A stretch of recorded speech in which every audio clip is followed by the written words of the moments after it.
Tight হয়ে গেছে। আপনারা আমাকে একটু সুযোগ করে দিলেন, প্রথমে ধন্যবাদ দিলেন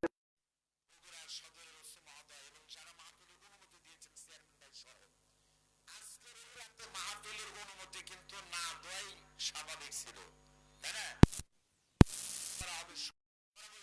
আমরা এখন আল্লাহ করতেছি, দোয়া করেন, এখনো যে কি হয় কেন? কালকে একটা বিশেষ দিন। আচ্ছা বলেন তো, বিশেষ দিন কি আপনাদের কেন, আমাদের কি বিশেষ দিন না?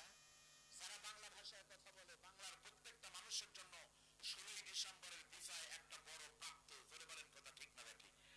আমি আপনাদের কাছে 2 মিনিট কথা বলবো, মিডিয়ার মাধ্যমে কালকে চলে যাবে। আপনারা বলেন তো, বিজয় দিবস, এই বিজয় কি কোরআনে নাই? নাই? আচ্ছা বলেন তো, কোরআনে কি নাই? সব নাই।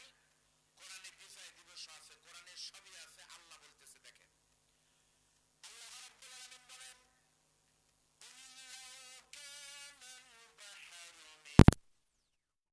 কালিমাতি রাব্বি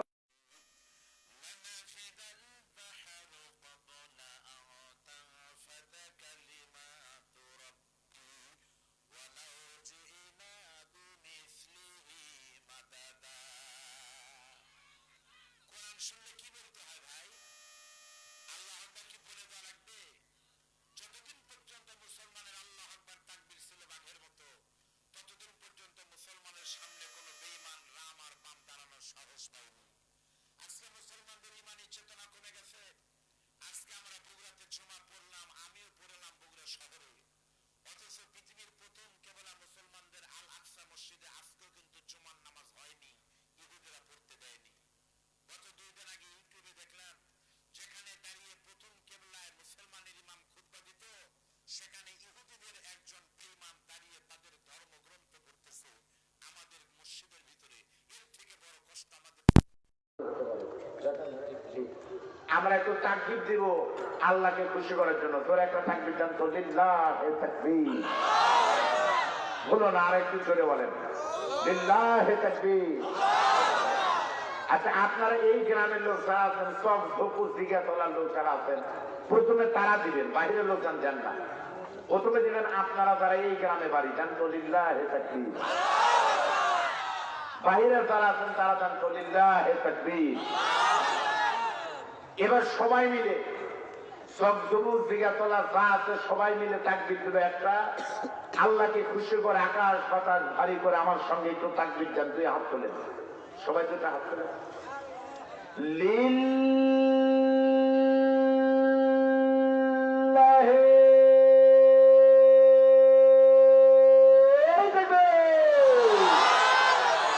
আলহামদুলিল্লাহ বলেন। বলতেছিলাম কোরআনে কিন্তু সবই আছে, নাই? তিবিয়ানাল লিকুল্লি শাই, this is the book whereof there is no doubt. কোরআনে কোনো ভুল নাই, সবই আছে। এই কোরআনে বিজয় আছে না নাই বলেন? আগামীকাল যারা বিজয় দিবস পালন করবে, বিজয়ের নাম করে মাহফিল বন্ধ করেও তোমরা শোনো কোরআনে কি আছে। এই কোরআনে 2টা সূরা আছে যেখানে আল্লাহ বিজয় দিবসের আয়াত নাযিল করেছে। সুবহানাল্লাহ বলবেন না? আপনাকে আগে জানতেন যে কোরআনে বিজয় দিবসের আয়াত আছে? আর যে শুনে যান, পবিত্র কোরআনে একটা সূরাই আছে, সূরা বিজয়, সূরাতুল ফাতহ। সূরাতুল ফাতহ শব্দের অর্থ কি? ফাতহ মানে হলো বিজয়। তাহলে কোরআনে একটা সূরাই দিল সূরা বিজয়, তাহলে কোরআনে নাই? আরেকটা সূরা আমরা সবাই জানি, সূরা নসর। এই সূরা নসর আল্লাহ বলতেছেন কি, যা নাসরুল্লাহি ওয়াল ফাতহ, যখন আল্লাহর পক্ষ থেকে বিজয় আসবে। তাহলে বোঝা গেল 1971 সালে বিজয় দিয়েছেন, মূল বিজয় যিনি দিয়েছেন তিনি কি? ধরে বলেন।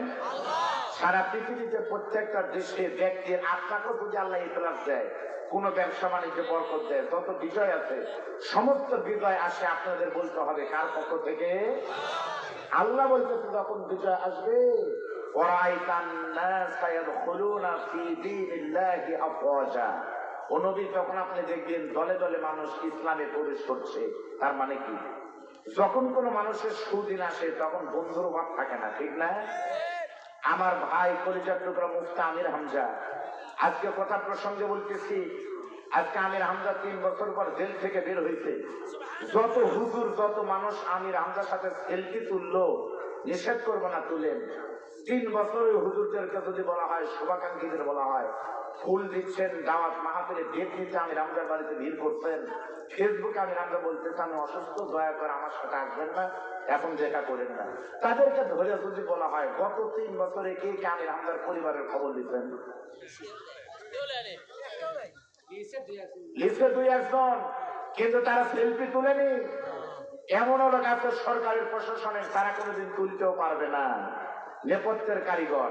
তাহলে সুদের বন্ধু অনেকেই হয়। আল্লাহ বলতেছে তখন দলে দলে মানুষ তোমার বিজয়ে প্রবেশ করবে ইসলামে, তখন তুমি আত্ম অহংকারে ভুগিও না। আমি রামজা, তুমি আত্ম অহংকারে ভুগিও না। আব্দুল বারী রশিদি তোমার মাহফিলে 50,000 লোক যদি হয়, নিজেকে হিরো মনে করো না। তখন তুমি কি করো? আল্লাহ বলতেছে ফাসাব্বিহ, তখন তুমি আল্লাহ তাসবিহ করো। তখন তোমাকে কেউ হিরো বলবে, কোন বিজয় আসবে, A+ পাবে, কোন সুনাম হবে, তখন তুমি মাথা নত করে বলো সুবহানাল্লাহ। ধরে বলেন কি বলা লাগবে? এরপর আল্লাহ পাক বলতেছে বিহামদি, আল্লাহর হামদ করা লাগবে, বলা লাগবে সুবহানাল্লাহি ওয়া বিহামদিহি। এরপর আল্লাহ পাক বলতেছে তারপরে ফাসাব্বিহ বিহামদি রাব্বিকা ওয়াস্তাগফির, আল্লাহ তাআলার মাগফিরাত ক্ষমা প্রার্থনা করো। আপনি বলবেন হুজুর মাগফিরাত ক্ষমা কেন প্রার্থনা করব? কারণ হলো এই যে বিজয় আনতে গিয়ে তোমার অনেক পথ গেছে, সেখানে ত্রুটি হতে পারে। 9 মাস যুদ্ধ করতে গিয়ে অনেক ভুল ত্রুটি হতে পারে, এজন্য বিজয় দিয়েছে। আমি 9 মাসের যত ভুল আছে সেই জন্য আল্লাহর দরবারে আস্তাগফিরুল্লাহ পড়ো, এজন্য সুবহানাল্লাহি ওয়া বিহামদিহি বলো।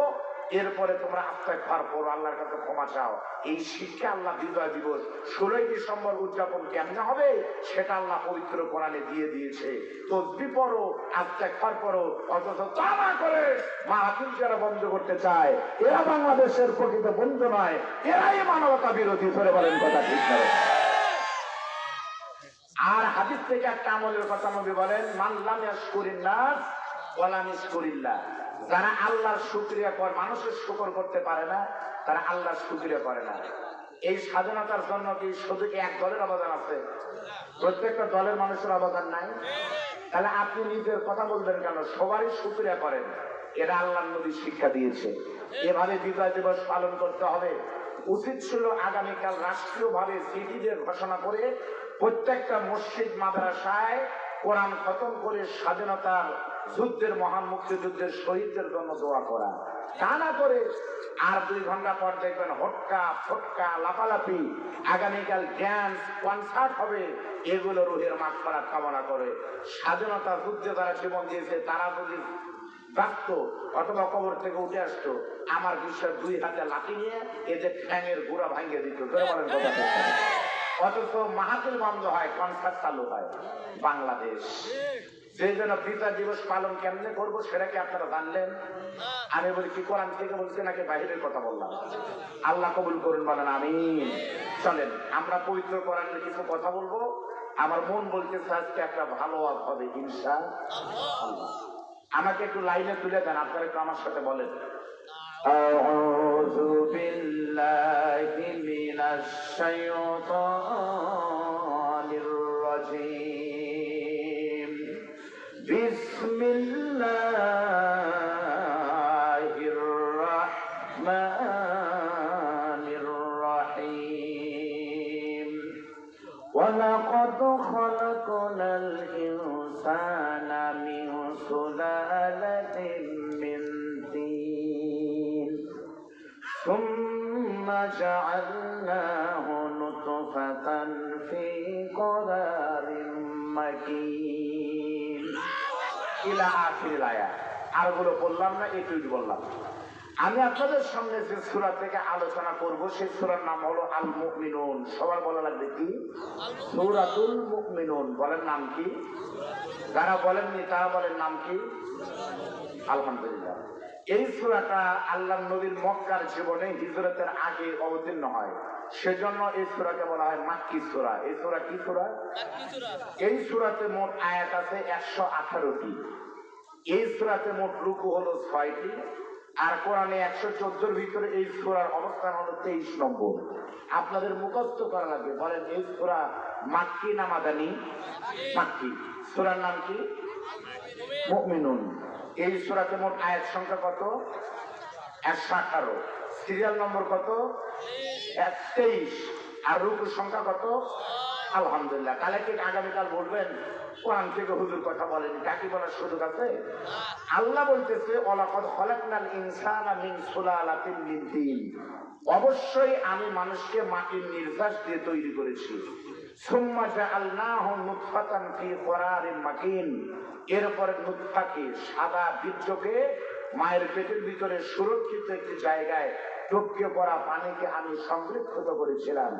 এই সংরক্ষিত করার বাংলার নাম হলো বিশেষ প্রক্রিয়া, ইংরেজিতে বলা আইসিইউ। শহীদ জিয়াউর রহমান মেডিকেলের আইসিইউ মানে বিশেষ ব্যবস্থাপনায় তোমাকে রেখে দিয়েছিলাম।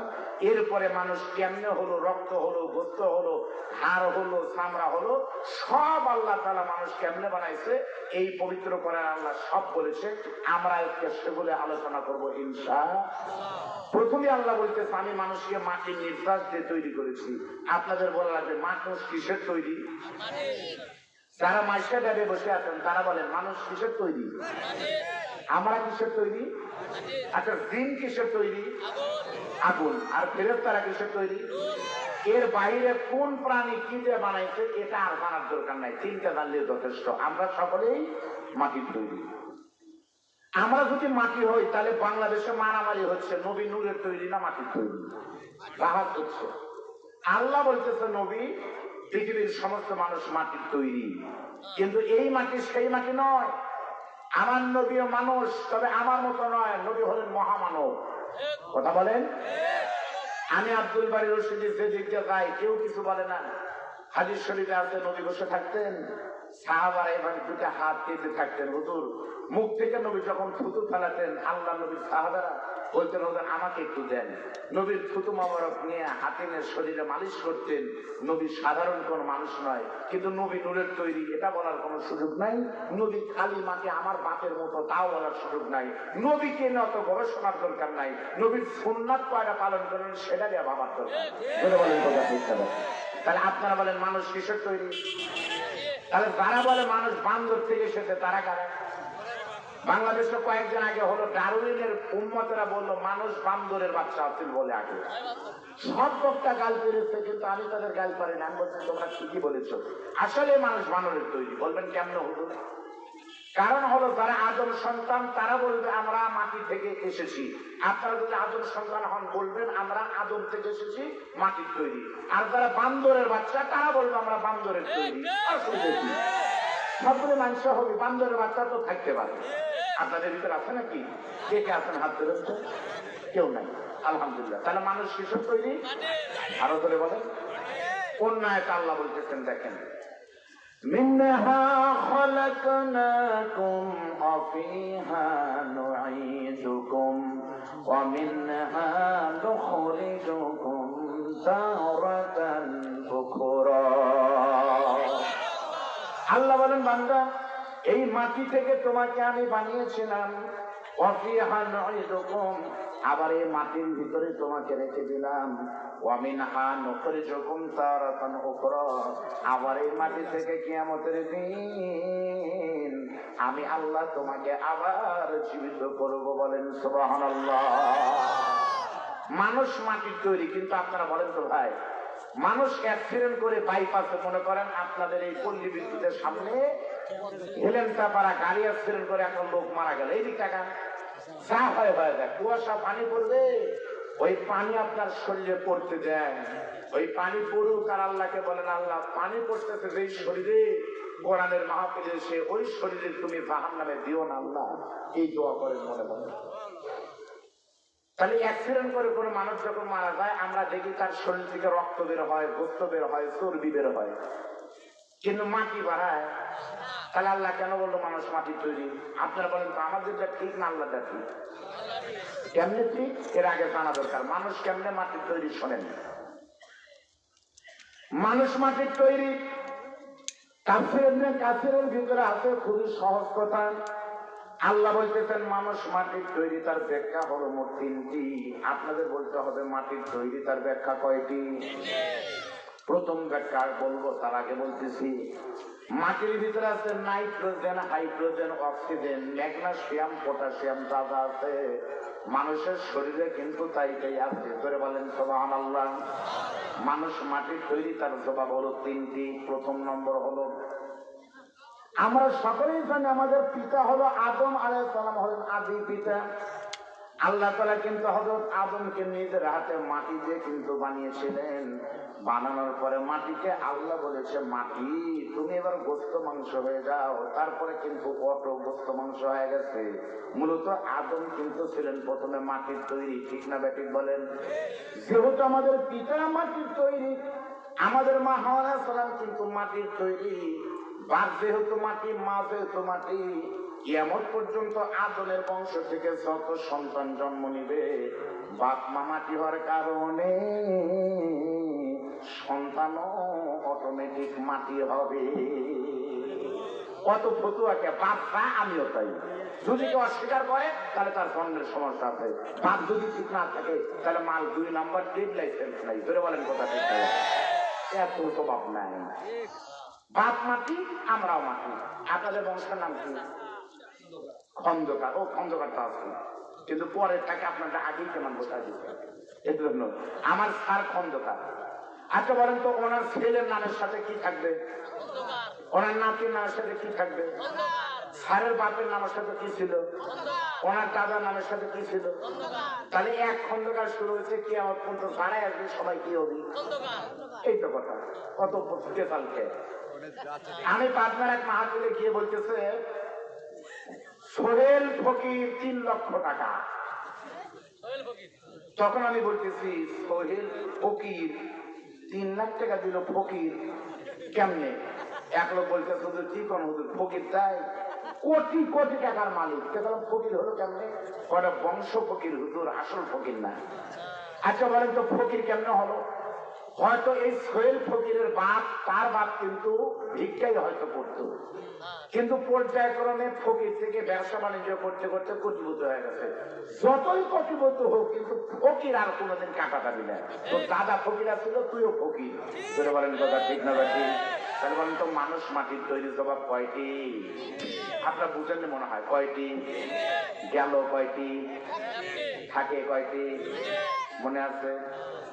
2 নম্বর জবাব হলো, আমি আব্দুল বারী রশিদ অথবা আপনাদের ভিতরে সকলেই, আমি যেদিন মায়ের পেটে এসেছিলাম সেই দিন রাতের বেলা অথবা দিনের বেলায় আমার বাবা এবং মা কিন্তু বৈধ একটা সম্পর্ক সহবাসে লিপ্ত হয়েছিলেন। বাবা আনন্দে মাতিয়া সাগরে ভাসায়া সেই যে চলে যায় খবর লয় না। বাবা আত্মতৃপ্তি যখন পেয়েছে মার সাথে সহবাস করে, আমার মা কয়েকদিন পরে চিন্তা করে, কি ব্যাপার, প্রত্যেক মাসেই তো আমার মাসিক হয়, আমার তো অসুস্থ হই, কিন্তু এই মাস পার হয়ে গেল, এখন পর্যন্ত কেন আমি অসুস্থ হই না? তখন মায়ের মনে কিন্তু সন্দেহ থাকলো, ঠিক না বেঠিক বলেন? আপনারা ভালো করে বুঝবেন। তখন স্বামীটাকে, 7 মাথা স্বামীকে বলতেছে, স্বামী গো, আজকে বগুড়া শহর থেকে আসার সময় আমার জন্য একটা ইজি বেবি টেস্ট করার জন্য একটা মেশিন কিনে নিয়ে আসবেন। স্বামী তখন আস্তে করে গিয়ে সিটি মেডিকেল অথবা সবুজ মেডিকেলে গিয়ে বলতেছে, ভাই আমার পেটমান দিদির পেটের বাচ্চা পরীক্ষা করার একটা যন্ত্র দেন, নাম হলো ইজি বেবি টেস্ট। কত একটা পাতার মতো কিন্তু একটা জিনিস, 70 টাকা দিয়ে ওই জিনিসটা কিনে এনেছে। দিদি সারা রাত পেশাব পায়খানা করেছে, সকালবেলার পেশাব একটা পাত্রের ভিতরে সুন্দর করে নিয়ে বিসমিল্লাহ বলে ওই কাঠিটা যখন পেশাবের ভিতর ঢুকে দিতে, সন্তান পেটে থাকার লক্ষণ হলো ওই কাঠির একটা জায়গা কিন্তু সবুজ অথবা লাল রং হয়। যখনই ভালো জিনিসটা লাল রং হয়ে গেছে, তখন দিদি চোখের পানিটা মনে করেছে আমার পেটে বাচ্চা এসেছে। দিদি তখন দৌড়ে গিয়ে আমার মা আমার বাবাকে পিছন থেকে গলা ধরে কাঁদতেছে আর বলতেছে, স্বামী গো, এসব পরীক্ষা করে দেখলাম আমার পেটে বাচ্চা, আল্লাহ যদি আমাদের দয়া করে এখন থেকে 10 মাস পরে আমি মা হব আর আপনি বাবা হবে। তখন আল্লাহ বলেন, এই যে মানুষ পেটের ভিতরে আসলো, আপনাদের বলতে হবে সর্বপ্রথম কিন্তু মানুষটাকে বীর্য সাদা নাপাক পানি, ঠিক না ঠিক বলেন? আমি আপনার আগের পরিচয় কিন্তু ছিল বীর্য নাপাক পানি, যেই পানির কিন্তু 1 টাকাও দাম নাই, বাজারে কেউ কিনে না, মানুষ কিন্তু পিটন দিবে কেউ ওই বীর্য দেখলে। এরকম একটা কম দামি পানি থেকে কিন্তু আমার জন্ম হলো। আপনারা বলেন তো ভাই, প্রথমে আমি ছিলাম কিন্তু নাপাক পানি, আর নাপাক বীর্য তৈরি হয় কিন্তু রক্ত থেকে, আর রক্ত তৈরি হয় কিন্তু খাদ্য থেকে, আর পৃথিবীর প্রত্যেকটা খাদ্য তৈরি হয় আপনারা ফেল। আবার ছন্দ আকারে বলা লাগবে, বুঝতেছেন আমার কথা? আমার ভাষা কি বোঝা যায়? এভাবে বললে কি হবে? আপনারা বলেন মানুষ প্রথমে ছিল সাদা পানি, বীর্য তৈরি হয় রক্ত থেকে। সামনে আসেন, আপনাদের বহু কষ্ট আপনারা করছেন, আজকে লাইভ টেলিকাস্ট হচ্ছে, আজকে এখানে বসেন। এই লোকটা অনেক কষ্ট করেছে, সভাপতি আপনাদের কমিটির লোকজন, বসেন ভাই, না বসেন, আল্লাহ কবুল করেন, বলেন আমিন। তাহলে বলেন মানুষ প্রথম ছিল সাদা পানি, বীর্য তৈরি হয় রক্ত থেকে, রক্ত তৈরি হয় খাদ্য থেকে, আর পৃথিবীর প্রত্যেক খাদ্য উৎপাদন হয়। কথা কি ক্লিয়ার নাকি ভেজাল আছে? সব খাবার তৈরি হয় মাটি থেকে, এমনকি বিড়ি সিগারেটও মাটি থেকে উৎপাদন হয়। বিড়ির উপরের পর্দার নাম হলো কাগজ, কাগজ হয় বাঁশ থেকে, বাঁশ হয়। আর ভিতরের যে মাল মশলা সেগুলোর নাম হলো তামাক, তামাক উৎপাদন হয়। বগুড়ার লোক জানে না, কুষ্টিয়া অথবা রংপুরে গেলে কালেকশনের সময় আমরা দোয়া করি, অমুক ভাই 5 মণ তামাক দিচ্ছে, আল্লাহ তুমি জান্নাতে দেও। কারণ না হলে তো কালেকশন হবে না। এখন তামাক আরো জান্নাত দিয়ে শালাকে রংপুর গেলে। চাচা, ও চাচা কই যান ভাই? এখনই থেকে গেল। বসেন বসেন। চাচা বললাম মুরব্বী হওয়ার কারণে, আর ভাই বললাম চেংড়া মানুষের মতো কাম করতে, শুরু না হয়তো মুখ করে দিচ্ছে, এই জন্য ভাই বললাম। শোনেন, যান জরুরি থাকলে যান, আবার আসবেন কিন্তু, যান আবার আসবেন। তাহলে বলেন সমস্ত খাবার উৎপাদন হয়, সমস্ত কিছু। বিড়ি সিগারেটও হয়। বিড়ির বিরুদ্ধে, সিগারেটের বিরুদ্ধে আমার কোনো বক্তব্য নাই, তবে শোনো মুসলমান,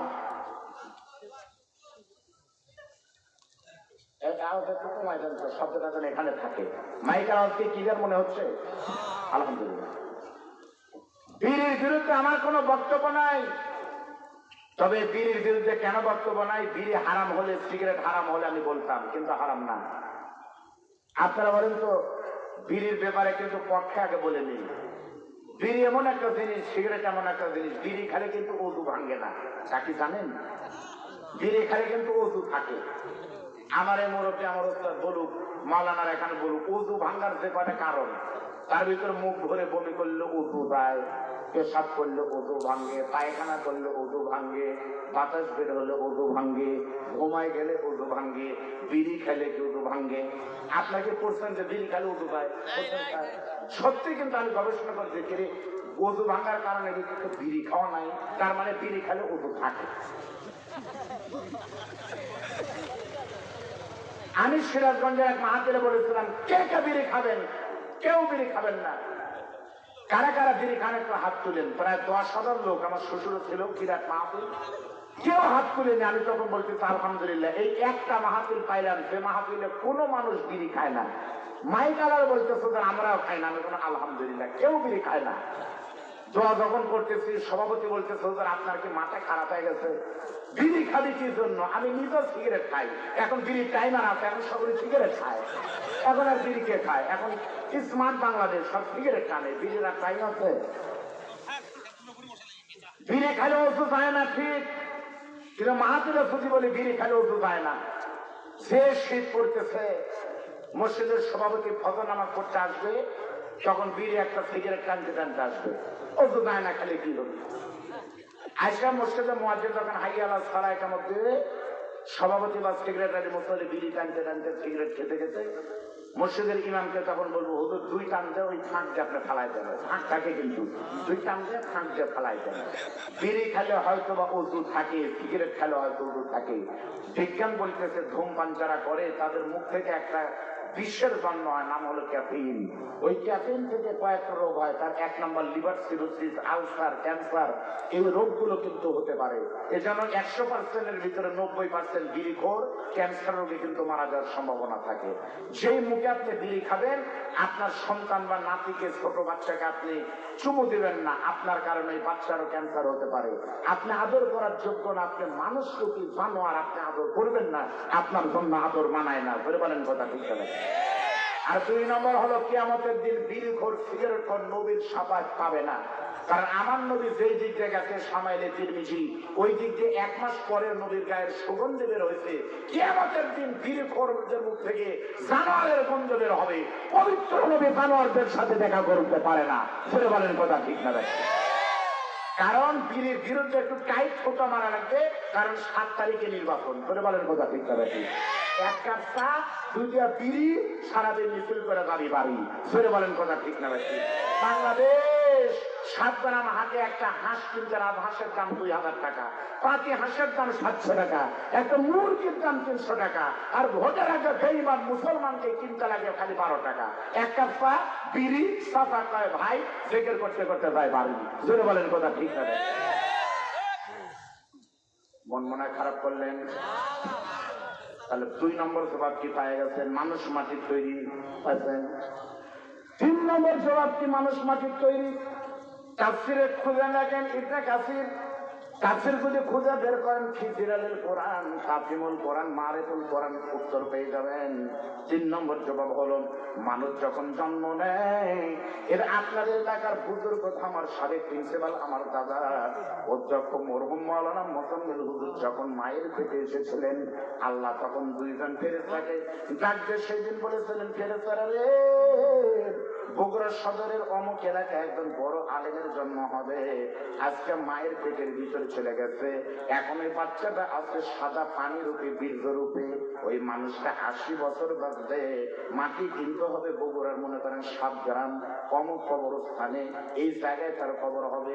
তখন ফেরেশতারা আল্লাহর হুকুমে আপনার কবর যেখানে হবে, সেখান থেকে ছোট্ট একটু বালু মাটির কোনা নিয়ে গিয়া মায়ের পেটের ভিতরে ওই সাদা পানির ভিতরে কিন্তু ঢুকায় দেয়। এজন্য যার কবর যেখানে হবে, সেখানকার মাটি দিয়ে কিন্তু তাকে তৈরি করা হয়েছে। বাড়ি হলো 7 গ্রাম, মারা গেছে কুয়েত প্রবাসে থেকে, লাশ বাড়িতে আসে না, কুয়েতে মারা হয়। কারণ হলো কুয়েতের ওই জায়গার মাটিতে তৈরি করা হয়েছে। যে যেখানের মাটিতে তৈরি হয়েছে, আল্লাহ তাআলা তাকে সেখানেই দাফন করবে। বলেন ঠিক না বেটি? ফায়সালা হয় কোথায়? তা যদি না হয় কোরআনের পাখিরে একটা বই লিখেছিল, পরিবারের প্রতি আমার ওসিয়ত, পরিবারের প্রতি। আমি মারা গেলে কোথায় দাফন হবে, আল্লাহর ওলি কোরআনের পাখি সেই জায়গা কিন্তু নির্দিষ্ট করে দিয়েছিল।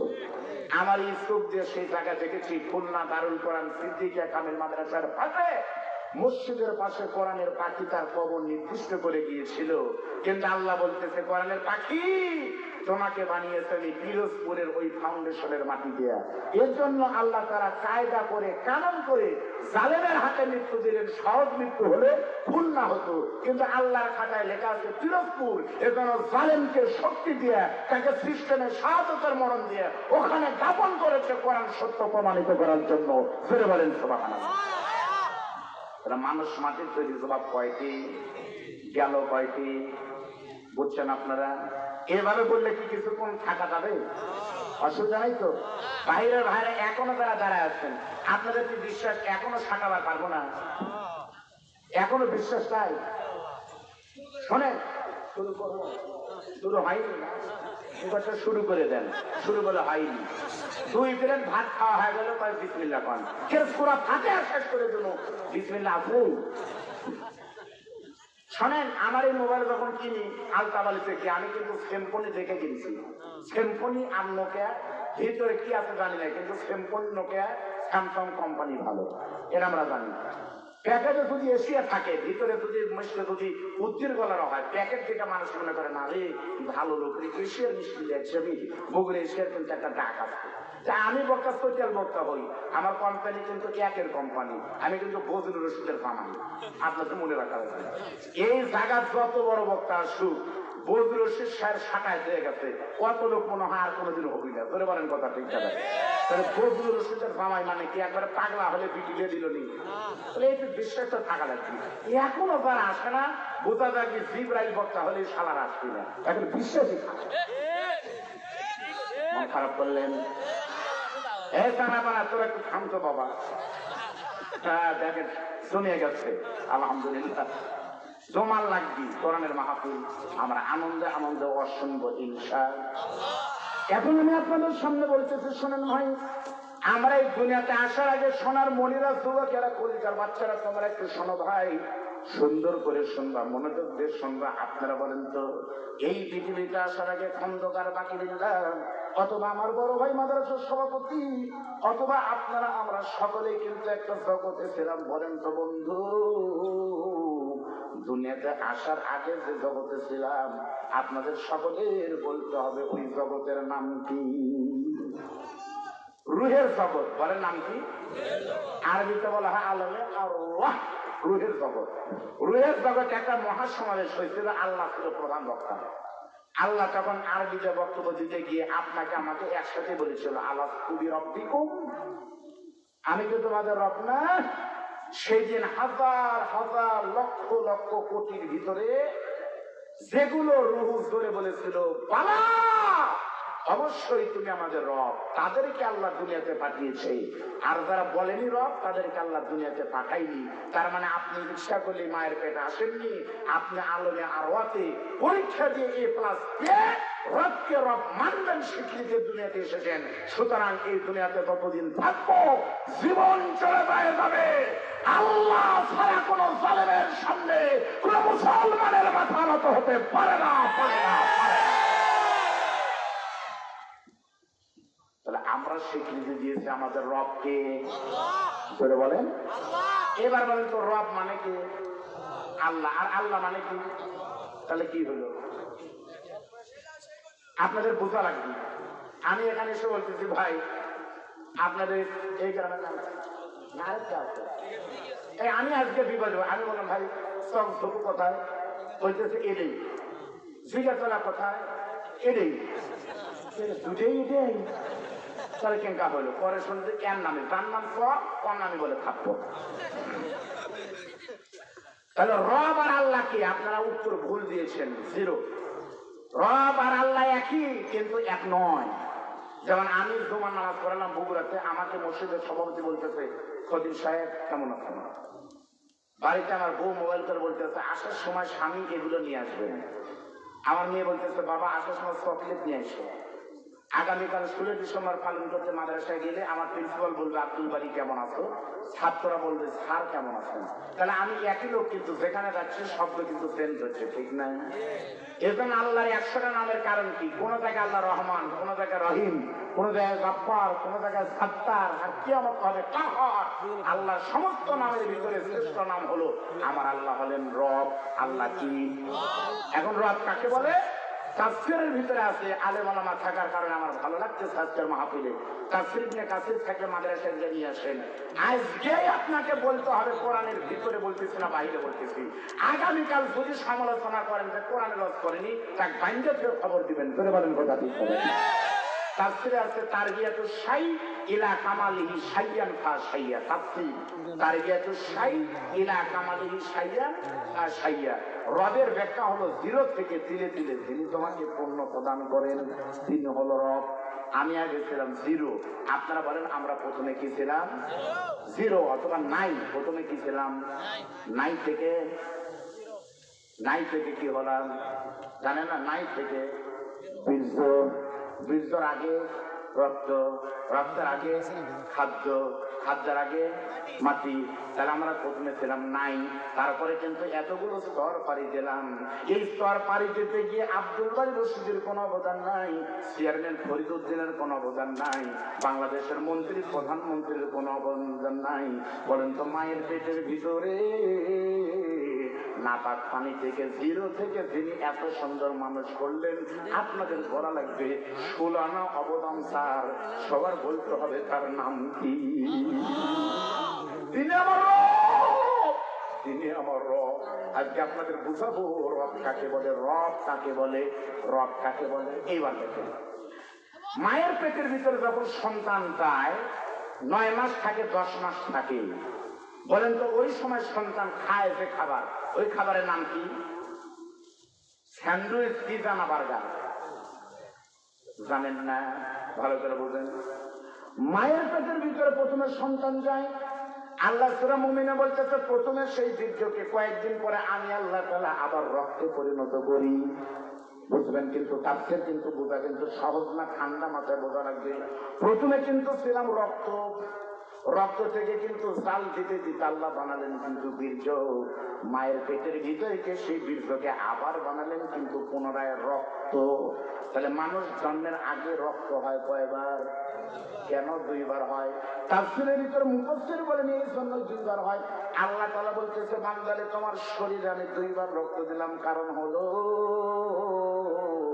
এই জমিনে এসে তোমাকে আমি আল্লাহর দিন কায়েম করতে গিয়ে তোমাকে রক্ত দেওয়া লাগতে পারে, সেজন্য আমি আল্লাহ তোমার শরীরের ভিতরে সবচাইতে বেশি দিয়েছি, তার নাম হলো রক্ত। রক্ত দেওয়া লাগতে পারে, যেমন আজকে ফিলিস্তিনের মুসলমানেরা রক্ত দিচ্ছে। ধরে বলেন কথা ঠিক না বেশি? আমার ভাইয়েরা, আজকে 2টা কথা আপনাদের বলতে হবে। ফিলিস্তিনিদের জন্য আপনারা দোয়া করবেন, আর 2 নম্বর দায়িত্ব হলো ফিলিস্তিনিদের পক্ষে ইসরায়েলের পণ্যকে বয়কট করতে হবে। ইসরায়েলের পণ্য কি? আমি সব মাহফিলে কিন্তু বলি ইসরায়েলের পণ্য হলো বাটা সুতা, 7 পাতা গেলে বাটার শোরুম, তারপরে হলো লাক্স সাবান, ডাব সাবান, ইসরায়েলের পণ্য, জানেনই না। তারপরে দাওয়াত খায় সব ধপু, আর 7 জন আমার তোমার নিশ্চয়ই 4 মাথায় গিয়ে পেপসি না খেলে খাবার বলে গোলার নিচে নামে না। ধরে বলেন কথা ঠিক না বেশি? পেপসি আমিও জীবনে না হলে 2000 টাকা কিনে খাচ্ছি, গোনা হবে না, গোনা হবে না। জানার আগে যা খান অসুবিধা নেই, কিন্তু জানার পরে খেলে খবর হবে। পেপসির মানে কি? PEPSI। কেন পেপসি হলো? তাকে কোনোদিন চিন্তা করছেন? এস তে সেফ, আই তে ইসরায়েল। তার মানে পেপসির মানে হলো তোমরা টাকা দিয়ে পেপসি কেনো আর অর্থ দাও, বাঁচাও ইসরায়েলকে, সেভ করো ইসরায়েলকে, এজন্য পেপসি। 1 লিটার পেপসির দাম, কালো পানির দাম যদি 70 টাকা হয়, ওই পানিটা সর্বোচ্চ 10 থেকে 15 টাকা খরচ হয়, আর বাকি টাকা সিস্টেমেটিক ওয়েতে চলে যায় ইসরায়েলে। আর ওই টাকা দিয়ে আমার প্রথম কেবলাতে মুসল্লিদের গায়ে গুলি করে কোন মুসলমান মায়ের সন্তান পেতে থাকতে ইসরায়েলের পণ্য পেপসি খাবে না। পেপসি কাছ থেকে বয়কট করলাম। বলে বলেন কথা ঠিক করে? আর একটা দায়িত্ব আপনাদের দেওয়া লাগবে। বাংলাদেশের পাসপোর্টে, আমারও মাল্টি পাসপোর্ট আছে, বাংলাদেশের পাসপোর্টে স্বাধীনতার পরে লেখা ছিল এই পাসপোর্ট দিয়ে সারা পৃথিবীতে যাওয়া যাবে, কিন্তু এক্সেপ্ট ইসরায়েল। ভালো করে বুঝেন, এক্সেপ্ট ইসরায়েল মানে কি ছিল না স্যার? যে এই পাসপোর্ট দিয়ে বঙ্গবন্ধুর চিন্তা ছিল সব দেশে যাওয়া যাবে, ইসরায়েলে যেন কেউ না যায়। তাহলে ওই নেতা কিন্তু ভালো কাজটাই করেছিল। কিন্তু স্বাধীনতার 50 বছর পর কাকে খুশি করার জন্য পাসপোর্টের গা থেকে এক্সেপ্ট শব্দ তুলে দিয়ে এই পাসপোর্ট দিয়ে ইসরায়েলে যাওয়া যাবে, ইসরায়েলের বন্ধু যাদের দেশ থেকে আমার দেশে আসতে পারবে।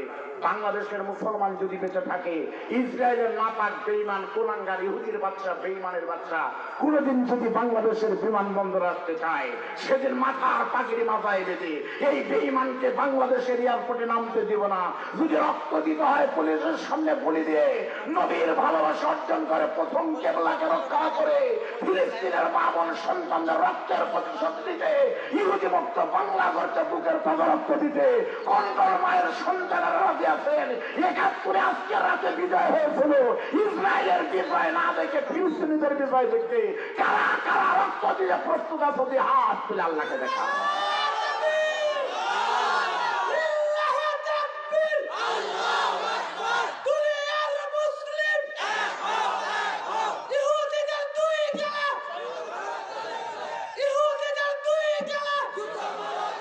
মুসলমান, মুসলমান, আলহামদুলিল্লাহ বলেন। শোনেন মুসলমান, এই কথা আমাদের বলতে হবে। আজকে ফিলিস্তিনিদের যেভাবে মারতেছে ভাই, কোন শত্রু মানুষকে ওইভাবে মারতে পারে না। কয়েকদিন আগে দেখলাম 5 বছরের একটা বাচ্চা ভাত খাবার খাবে, সেই সময় ইসরায়েলের বেঈমানের একটা গুলি করেছে। খাবার প্লেটের সামনে বাচ্চাটা লুটিয়ে পড়লো, ইউটিউবে আছে, আপনারা দেখবেন, আমার কাছে ছবি আছে। ওই বাচ্চাটা কি সুন্দর বাচ্চা, শহীদ হয়ে গেছে। তার বাবা বাড়িতে এসে দেখে খাবারের প্লেটের সামনে কলিজার টুকরা গোলাপ ঘুমিয়ে আছে। বাবা তখন এই বাচ্চাকে এইভাবে করে, আমি নিজে দেখেছি, এইভাবে করে তুলে নিয়ে বাচ্চা আজকে এইভাবে করে বাবা কোলে নিয়ে 5 বছরের বাচ্চার কপালে চুমু দিচ্ছে। রক্ত লেগেছে এখানে, কপালে টিকের মতো হয়ে গেছে, রক্তের জায়গায় চুমু দিচ্ছে। চোখ জুড়ে ভালো করে টান টান করে বলতেছে, মা একটু চোখ মেলাও মা। চোখে চুমু দিচ্ছে। বুকে গুলি লেগেছে, গুলি লাগার জায়গায় চুমু দিয়ে এরকম কাফনের কাপড় পরাই দিয়ে সুন্দর করে কাফনের কাপড় বানায় ওই বাচ্চাকে নিয়ে গিয়ে বলতেছে, আল্লাহ তুমি দিয়েছিলে আমাকে নিয়ামত, আল্লাহ এই বাচ্চাটা ছিল আমার দুনিয়ার শ্রেষ্ঠ সম্পদ, তোমার মাল তুমি 5 বছর পর ফিরে নিয়েছো, আমি দুঃখ পাই না, আমি হাসি মুখে খবরে রাখতেছি, আমার কোনো চাওয়া নাই আল্লাহ, চাওয়া হলো আমার কলিজার টুকরা রক্তের বিনিময়ে তুমি ফিলিস্তিনের প্রথম কেবলাকে আমাদেরকে দিয়ে দাও। এই আর্তনাদ যখন দেখি তখন মনে হয় মরে যাবো রে, পৃথিবীটা বাঁচার দরকার নাই। ফিরে বলেন কথা ঠিক না বেশি? দুঃখ লাগে আজকে এই ইহুদিদের পক্ষে ভারত বেঈমান নরেন্দ্র মোদী হিন্দু চোখ দিল। এরপরে আমেরিকার জো বাইডেন উড়ে গিয়ে বিমান নিয়ে কিন্তু গেছিল, দেখেননি? তাহলে ইহুদি খ্রিস্টান হিন্দু এক হয়েছে, কিন্তু ফিলিস্তিনদের পক্ষে পৃথিবীর মানে মুসলমানরা এক হয়নি। আলহামদুলিল্লাহ বাংলাদেশের মাননীয় প্রধানমন্ত্রী কিন্তু ফিলিস্তিনদের পক্ষে বিবৃতি দিয়েছে, অথচ সৌদি আরব খানায় কাবার দেশের মালিক ও বেঈমান সালমান কুলাঙ্গার তুমি কেন চুপ আছো?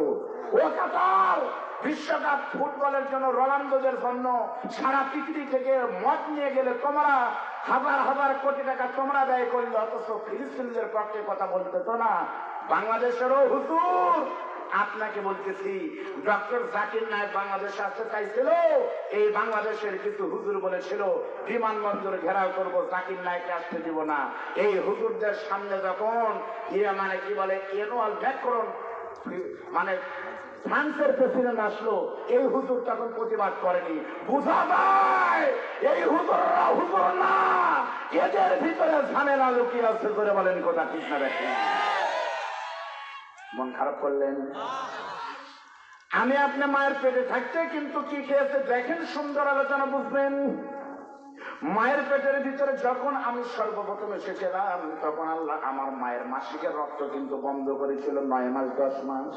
আল্লাহ তারা তখন মায়ের ওই নাপাক রক্তকে বাইপাস করে কিন্তু সন্তানের নাভিতে কিন্তু খাবার ঢুকিয়েছে, নাপাক রক্ত কিন্তু সন্তান খেয়েছে। কেমন না মানুষ খাইলে আপনারা বলেন তো? মানুষ খাবার খায় কিন্তু মুখ দিয়ে খায় না, কিন্তু আল্লাহ তারা নাপাক রক্তটাকে মুখ দিয়ে না ঢুকায় কেন নাভিতে ঢুকালেন? কোনোদিন কি ভেবেছিলেন? আজকে শুনে নেন, আল্লাহ বলে বান্দা তোমার মায়ের পেটের ভিতরে নাপাক মাসিকের রক্ত, ওই রক্ত যদি আমি আল্লাহ তোমাকে মুখ দিয়ে দিতাম তাহলে তোমার পবিত্র মুখটা জন্মের আগে নাপাক হতো, ওই রক্ত তো হারাম রক্ত। সেজন্য আমি বাইপাস করে তোমার মায়ের নাপাক রক্তকে তোমার নাভিতে তোমার শরীরে প্রবেশ করালাম। কারণ হলো বান্দা এজন্যই পবিত্র রেখেছি, দুনিয়াতে এসে এই পবিত্র ঠোঁট দুলে দিয়া কোনো বাবার নামে নয়, মাজারের নামে নয়, নেতা নেত্রীর নামে নয়, তোমার ওই পবিত্র মুখ দিয়ে তুমি বিশ্ববিদ্যালয়ে গিয়ে রাজপথে কোরআনের মাহফিলে তুমি একামতের দিনের পথে তোমার ওই পবিত্র মুখ দিয়ে পবিত্র আল্লাহর নামের জিকির করবে। জোরে জোরে বলেন না সুবহানাল্লাহ। ও যুবক, তোমার মুখ দিয়ে আমার ভাইয়ের চরিত্র ফুলের মতন পবিত্র স্লোগান দেওয়ার দিন আসতেছে। 21 তারিখে না 19 তারিখে মার্কা বের হবে, তারপরে বগুড়া শহর থাকা যাবে না। অমোক ভাইয়ের চরিত্র ফুলের মতন পবিত্র, অথচ ভাইজান সারাদিন মদের বিরুদ্ধে বক্তব্য দেয়, আর রাতের বেলা মমিনে না গিয়ে মাল না খেলে ভাইয়ের মাথা ঠিক থাকে না। এই লুচ্চাদের বিরুদ্ধে কথা বলতে হবে, লুচ্চাদের পক্ষে স্লোগান দেওয়া কোনো মুসলমানের মানায় না। জোরে বলতে হবে কথা ঠিক না বেঠি? এ যুবকেরা বলো ঠিক না বেঠি? ঠিক। আপনি যখন এই কথাগুলো বলতে পারেন তখন আপনাকে হলাদো ময়না। আলহামদুলিল্লাহ, এখনো তো দেরি আছে, রিহার্সেল হচ্ছে শহীদের রোয়া মাকফিরাতের কামনায় ঢোল তবলা দেখেন বাজছে। আরে ঢোল বাজবে একটু পরে, আমি বগুড়াতে দেখে আসলাম মশাল লিখছে ঝিকমিক বাতি জ্বলতেছে, 12টার পরে শুরু ঢোল এসে শুরু হয়ে গেছে। ঢোল কোনো মুসলমান বাজাতে পারে না, এটা ঢোলই বলতেছে। আচ্ছা বলেন তো, ঢোল যখন বাজে ঢোলের আওয়াজ কি হয় আপনারা দেখেননি? না না, আপনার তো জিবরাইল, আপনার তো ঢোল বাজান না, আমি জানি তো। আমি অভিনয় করে দেখাবো, কথা কয় নাম্বার একবারে দুই নেমে গেছেন, যান বাগান ভালো করে তুইতে দিতে আবার আসেন তারা এই টাকা। ঢোল যখন মানুষ বাজায় যে টাকা ঢোলে যে তারা বাজাচ্ছে তাদের বলতেছি, ঢোল যখন মানুষ বাজায় তখন দেখবেন ঢোল কিন্তু গলার ভিতরে দেয়, ঠিক না? জানেন না? দুর্গা পূজায় গেছিলেন না? ওই তো ঢোল যখন বাজায় তখন কি আওয়াজ হয়? ঢোল যখন বাজায় তখন আওয়াজ হয় কি? ঢোল যখন বাজায় তখন কিন্তু আওয়াজ হয় কিন্তু ধুম ধিস ধুস ধাস কিন্তু হয়। এই দুনিয়ার কান্দে শুনলে পারে 12টার পরে যারা বাজাবে তারা তো ঢোল কিন্তু বলবে ঢুস ঢুস, কিন্তু ঢোল যখন বাজবে তখন চোখটা বন্ধ করে একটু মেলায় দেখেন ঢোলের আওয়াজ কিন্তু আসলে ঢুস ঢাস হয় না, ঢোলের আওয়াজ কিন্তু হয় দোচক দোচক দোচক দোচক, মানে ঢোল বলতেছে দোচক। ঢোল কি বলতেছে? যারা বাজাবে তারাই দোচক, ঢোলের আওয়াজ কিন্তু হয় ভালো করে দেখেন দোচক দোচক, ভালো করে শুনেন তাই পাইবে। এবার ঢোল বলতেছে দোচক দোচক। আরেকটা যন্ত্রের নাম আছে আমাদের না করে, সে যন্ত্রের নাম বলে বেহালা। আপনাদের বগুড়াতে কি বলে? এইভাবে টানে এইরকম এরকম করে, বলেন তো সেই যন্ত্রের নাম কি? শারীর বেহালা মনে হয়, এবার টানে সেটার নাম কি? বেহালা। ঢোল বলতেছে দোচক দোচক, আর বেহালা তখন বলতেছে টানতেছে, বেহালা বলতেছে এরকম দেখেন কে কে কে কে, মানে ওই মালগুলো কে কে ভাই ঢোল ভাই, তুমি বলতেছো দোচক দোচক আর আমি তোমাকে প্রশ্ন করছি ওই লোকগুলো কে কে কে কে কে কে। তখন আর একটা যন্ত্র আছে হাতের ভিতরে যে কিন্তু বাজায়, আমাদের এলাকায় বলে খঞ্জরি। খঞ্জরি তখন বলে ঢোল ভাই তুমি বলতেছো দোচক দোচক, আর বেহালা বলতেছে কে কে, আমি জানি ওরা হলো তখন এবারও উনি জবাব দিচ্ছে ওরা হলো তিনজন তিনজন তিনজন তিনজন, শব্দ কিন্তু হয় তিনজন, কন্যাকে কথা তিনজন কে কে রে? কালকে 7 মাথায় গিয়ে দেখবেন ওই চত্বরে হবি তখন, আমার কথা কালকে মিলাবেন। ওই সজুর ভাই আমার সজুর বাড়ি তো সব হবই, ওর অফিসের পাশে কিন্তু অফিস, আমার সজুর ভাই আসো না কেড়ে নাই আসবি পথে যাবো, তখন দেখবেন আর একটা যন্ত্র কে কে, তখন ওই যন্ত্রের নাম হলো হারমোনি ইমনি। এখন মণিদের বাংলাদেশ, হারমোনি পরিমণি দীপুমণি এরাই বাংলাদেশ চালাচ্ছে। হারমোনি তখন বলতেছে কে কে, হারমোনি তখন বলতেছে দেখেন হারমোনি কিন্তু শুরু হয় তার মানে ভাই বাজাচ্ছে, এবার নোট কিন্তু দেখায় তার মানে এই মাল 1 নম্বর, আরো যারা থাকে তুই, তার মানে যারা করছে আরো থাকে যেগুলো সেগুলো, আর বলতেছে ওই, তার মানে ই ওই, যারা বাজাবে আর যারা শুনবে, আর কালকে 16 ডিসেম্বরে যারা আয়োজন করবে এই 3 দল কি আমাদের দিন যাবে দোজকে দোজকে, ধরে বলেন ঠিক না বেঠি?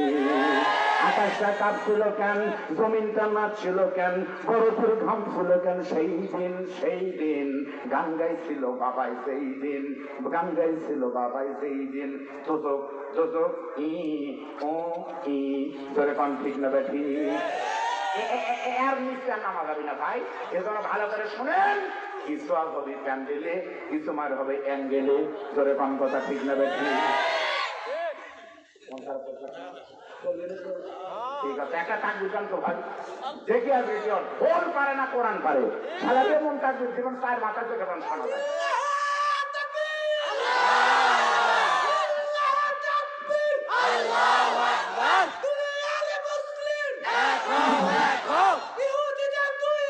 জুতা মারো তালে তালে, জুতা মারো তালে তালে। ও মুসলমান শুনেন রবকে, রব কাকে বলে শোনেন ঠান্ডা মাথায় এবার বুঝবেন। আপনাদেরকে বলা লাগবে দোস্ত, পৃথিবীর সমস্ত প্রাণী খাবার খায়, খায় কি খায় না জোরে বলেন? পৃথিবীর সমস্ত প্রাণী খাবার খায়, ভালো করে বুঝেন। আপনার বাড়িতে যখন মুরগির বাচ্চা উঠে, মুরগির বাচ্চার সামনে তখন আপনি খুদ দিবেন, খুদ বুঝেন না? খুদ খুদ দিলে পারে, কিন্তু আমি অভিনয় করে দেখাচ্ছি, আমার দিকে তাকান, অভিনয় করে দেখাচ্ছি। মুরগির সামনে যখন আপনি খুদ দিবেন, মুরগির বাচ্চা কিন্তু ওই খুদটা খাবে। শর্ত হলো খুদের সামনে মাথা নত করা লাগবে, ঠিক না? খুদ যাবে যেখানে, কপাল যাবে সেখানে, তাছাড়া কিন্তু মুখে খুদ যাবে। হাঁসের বাচ্চার সামনে আপনি ভাত দিবেন, হাঁসের বাচ্চার মাথা কিন্তু ভাতের সামনে নত হবে, তাছাড়া কিন্তু মুখে খাবার যাবে না। ছাগলের বাচ্চার সামনে আপনি ঘাস দিবেন, ছাগল কিন্তু করতে করতে ঘাসের সামনে কিন্তু মুখ দিবে, তাছাড়া কিন্তু খাবার যাবে না। আপনার গরুর সামনে আপনি খাবার দিবেন, গরু সারের সামনে মাথা না নত করলে খাবার যাবে না।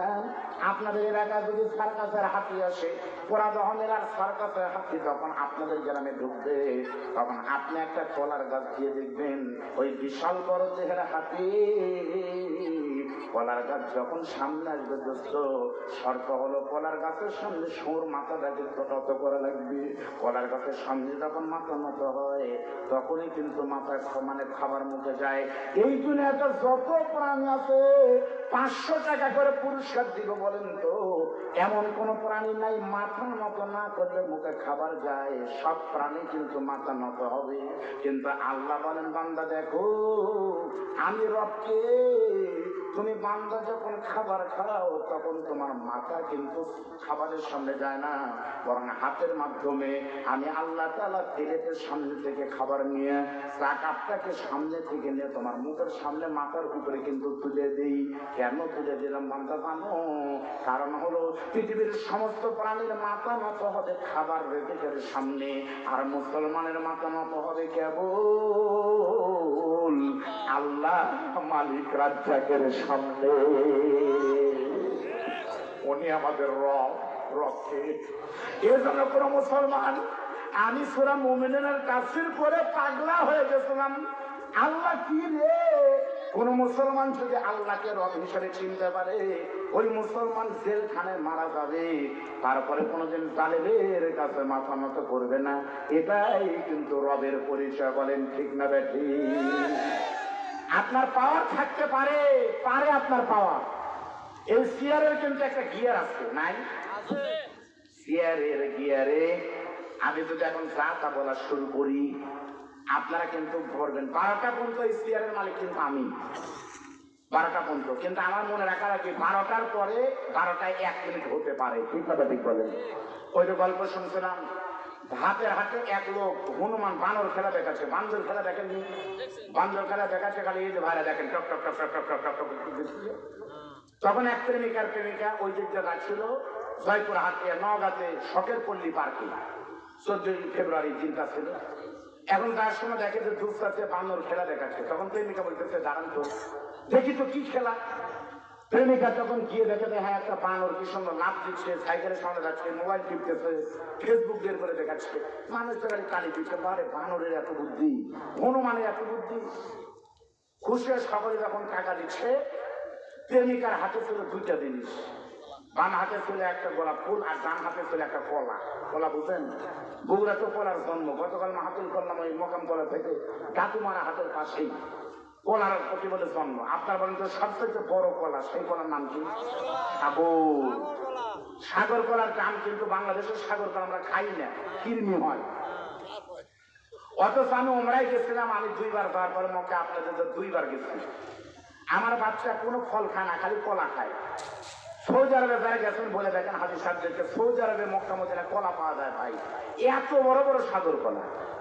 আর আমি এবার যা দেখলাম এত বড় বড় তরমুজ, 5 টাকা দিয়ে একটা তরমুজ আমরা 9 জন খাবার পারিনি, এতই বড়। তাইফের তরমুজ সেই বড়, আমরা ঘন ঘন কিনে খাচ্ছি। যাই হোক, এত বড় কলা মাত্র 2 টাকা। আমি কলাই না, আমার বউকে বলতেছি 5টা কলা কিনছি মাত্র 10 টাকা দিয়ে দিই। বাংলাদেশের কলার দাম তার কমপক্ষে 50 টাকা, 5 টাকা পিস হবে। আর সৌদি আরবে মাত্র 2 টাকা পিস। খাও। আমার বাচ্চা বললাম, বাবা খাও আর নষ্ট করো, 2 টাকা পিস, কম দাম। আমার বউ তখন বলতেছে 2 টাকা না 2 রিয়াল? হয় 2 রিয়াল তো পারে। তো ওটা তাহলে কত হলো হুজুর?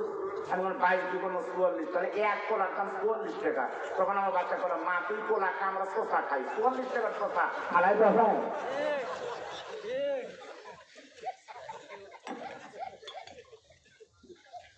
এত বড় কলার দাম নাম হলো সাগর কলা।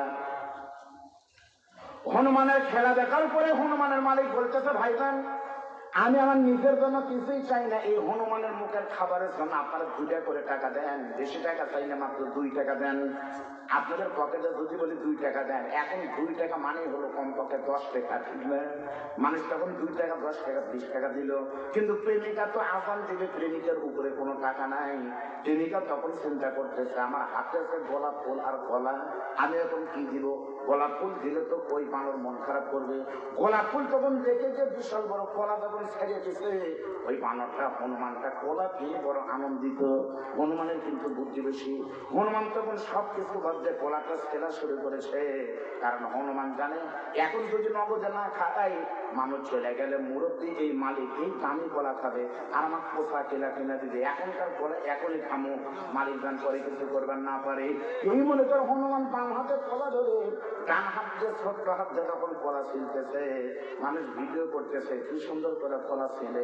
কলা ছেড়া যখন শেষ হয়ে গেছে তখন এই হনুমানটা আস্তে করে কলাটা মুখে না দিয়া পিছনের দিকে যখন দিচ্ছে, মানুষ বলতেছে লা ইলাহা ইল্লাল্লাহ, খবর কি রে কলা খাবে মুখ দিয়ে কেমন পিছনে দিচ্ছে, ঘটনা কি? সঙ্গে সঙ্গে কলার মালিক হনুমানের মালিক বলতেছে ভাইজান মন খারাপ করবেন না, আমার মানে হনুমান কলা খাওয়ার জন্য পিছনে দিচ্ছে। সবাই বলতেছে হনুমানের মুখ কি সামনে না পিছনে? বলতেছে সামনেই আছে।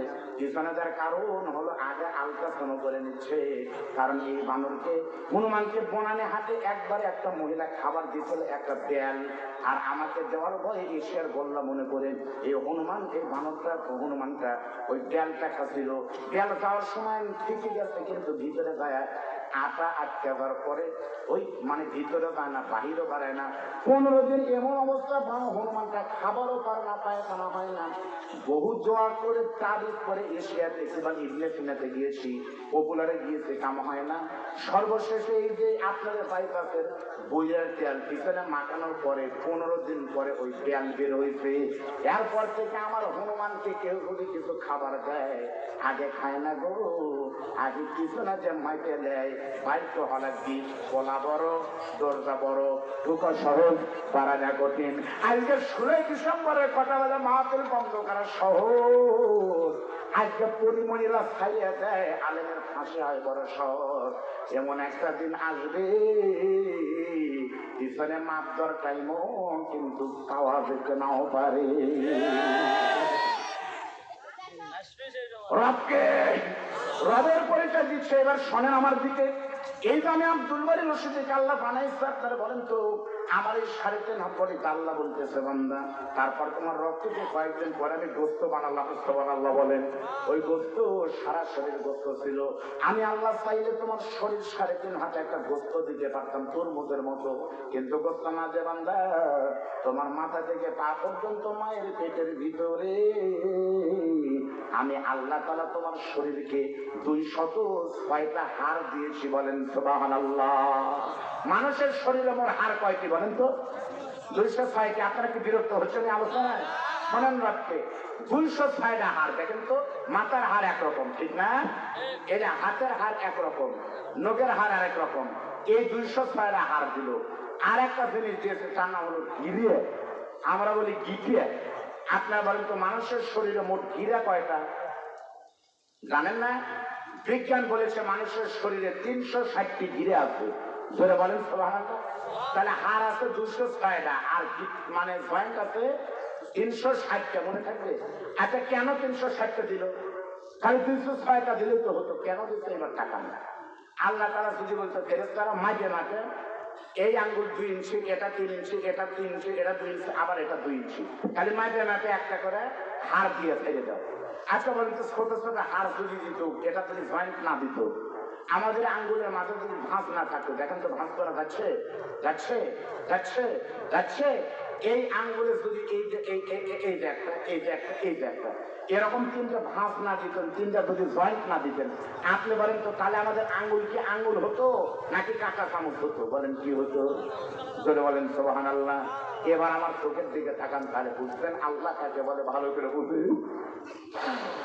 আল্লাহ বলে বান্দা শুধু তাই না রে বান্দা, শোন, এই পৃথিবীতে সমস্ত প্রাণী যখন আসে আপনারা বলেন তো, এখন থেকে মুরব্বীরা বলতে পারবেন, এখনকার সন্তানরা কিন্তু বুঝতে পারবেন না। আপনারা বলেন তো, মানুষ মায়ের পেটে থেকে যখন বের হয়, আপনারা বলেন তো তখন মানুষের মাথা আগে আসে নাকি পাও আগে আসে? জানেন না? এখন কিন্তু বলতে পারবেন না, কারণ এখন হলো সিজার। এখন কি সিজার মানে হলো পুরো ব্যবসা একটা প্রতারণা করে, বলেন ঠিক না বেটি? সিজার আমি গেছি ডাক্তারের কাছে, এ পর্যন্ত গেছে গাইনি ডাক্তার, তখন বলে আলট্রাসাউন্ড করেন। আলট্রাসাউন্ড করার পরে ওই ডাক্তার গাইনি স্পেশালিস্ট ওটা নিয়ে একটা লাইট জ্বলে দিয়ে ওটা এভাবে ঝাঁকি মারে, মারে ধরে বলতেছে কি হয়েছে ম্যাডাম? আপনার সন্তান তো এমন ভাবে আছে, ট্রাক উল্টে গেলে যেমন হয় সেই রকম। বাচ্চার এক পা আছে নিশ্চিন্ত চার মাথা, আরেকটার পা আছে চক পার হয়। এই বাচ্চার কি সমস্যা, কি করা লাগবে? বলতেছে আপনি এখনই ভর্তি হন, এখনই ভর্তি হন, তাছাড়া বাচ্চা মারা যেতে পারে। ধ্যান আলা তখন গ্রামীণ ব্যাংকের থেকে টাকা দিলে সিজার করে, ধরে বলেন কত ঠিক হবে। আচ্ছা বলেন তো, সিজার যদি এত জরুরি হয়, করোনার 3 বছর ডাক্তার রুগী রাখেনি, তখন কি সন্তান হয়নি? তাহলে তখন সিজার লাগলো না কেন? সিজার কিন্তু খুব খারাপ জিনিস। এখন সিজার হওয়ার কারণে সন্তানরা মাকে ভাত দেয় না, মা চিনবারই পারে না। জন্মের সময় সন্তান বের হবে, মার কষ্ট হবে, সন্তানের কষ্ট হবে। আমার শ্বশুর হুজুরের সাথে বস করে, আমরা যখন মায়ের পেট থেকে বের হয়েছে, মার জীবন বের হয়ে গেছে, আমাদের টাইনিয়া বের করছে। টাইনিয়া বের করার সময় মাথা ছোটা হচ্ছে, সেই মাথা খাতায় খাতায় আবার গোল করছে। এই জন্য সন্তানরা মাকে ভাত দেয়। আর এখন খালি ফ্রিজের থেকে তুলে বেডের উপরে রাখে, মাও বুঝে না, ছেলেও বুঝে না। ধরে বলেন কথা ঠিক না? ওই মা চিন্তা করে যে কি খাওয়াবো। সন্তান জন্ম নেওয়ার পরে কোন মা কিন্তু এখন আর বুকের দুধ খাওয়ায় না, এখন খাওয়া হলো নান ওয়ান ডানো থ্রি রেড কাউ। আমি কেমনে বুঝি কখন খবর? আমি কিন্তু দোকানদারি করি, জানেন, আমি কিন্তু একটা ব্যবসায়ী। আমি মাদ্রাসায়, একটা স্বাধীন মাদ্রাসা আরবি প্রভাষক। আমার বাড়িতে কিন্তু একটা জানিনগরে একটা সুপার শপ আছে। আতর টুপি থেকে শুরু করে মোয়াদার গাঁজা ছাড়া সবই পাওয়া যায় আমার দোকানে। বিল সিগারেট ছাড়া সব আছে। আমি দুধ পুষছি, ওই দুধের গায়ে লেখা আছে মায়ের দুধের সমকক্ষ অথবা বিকল্প কিছুই নাই। মাঝে মাঝে কিছু ভাবি এসে বলে, ভাইয়া নান টু আছে? আমার ম্যানেজার তখন বলে, জি ভাবি আছে। আমি একজনকে বললাম, ভাবি বাচ্চা দুধ খায় না কেন? না ভাইয়া, ওই একই জিনিস, ওই একই জিনিস খালি পাউডার করে একটু দিয়ে দিচ্ছে, ওটি একই জিনিস হয়। এখন আমার বিক্রি করা লাগবে, একটা বিক্রি প্রায় 150 টাকা লাভ। আমি হব, আমি লিয়া গান একই জিনিস লিয়া গান। মনে মনে পেশালা কি খবরে তুই হারমোনি মাহাতিলে গিয়ে এখন করে তো দিব। হুজুরের কাছে এসে তেল ফলে দিচ্ছে, হুজুর কি হয়েছে? আমার সন্তানের সবই ভালো হুজুর, কিন্তু বাপ মায়ের দেখতে পারে না। 5 বছরের বাচ্চা বাপ দেখলে থাপড়ায়, মায়ের দেখলে লাগছে। দিন ধরছে নাকি, উপরের ভাব আছে নাকি? হুজুর যখন নিতে যদি পারে না, আমি তেল করে দিতে পারি না, তাহলে কিসের হুজুর তেল করে দিতে পারে না? তখন আমি এসে একবার তেল পুঁদেন, খালি 16 লাখ পু দিলে তুমি কি দেন? দোয়া করলো মেলাক্ষণ দাদা পড়া লাগে অনেকক্ষণ কুঁকা করে, এর ভিতর জোড়া দিয়ে দেও, বাচ্চা দিবেন ঠিক একসাথে পকেটে দিয়ে। আমি জিজ্ঞেস করলাম, আচ্ছা আপনার বাচ্চা কি নর্মাল হয়েছে নাকি সিজার? না হুজুর সিজার। ওই বাচ্চা ছোটবেলা হুজুর ছোট থেকে খুবই কান্দে, হুজুর খুবই কান্দে। এত কান্দে কে? কান্দে না, আমার মা আমাকে মানুষ করতে গিয়ে প্রত্যেক রাতে 60টা করে তেনা পরিষ্কার করে দিত। পেশাব করতে তেনা, পেশাব করে একটা গেছে একটা তুলতে, তেনা সকালবেলা মা 2 বালতি ধুচ্ছে। আর এখন বাচ্চা মাগরিব করে পরে একটা প্যাম্পার্স, ওই প্যাম্পার্স ঢুকায় দেয়, বাচ্চা পেশাব করে 12 বার। বাচ্চা 12 বার পেশাব করার পরে বাচ্চার ওজন হয় 3 কেজি, আর মুখ সহ ওই প্যাম্পার্সের ওজন হয় 3.5 কেজি।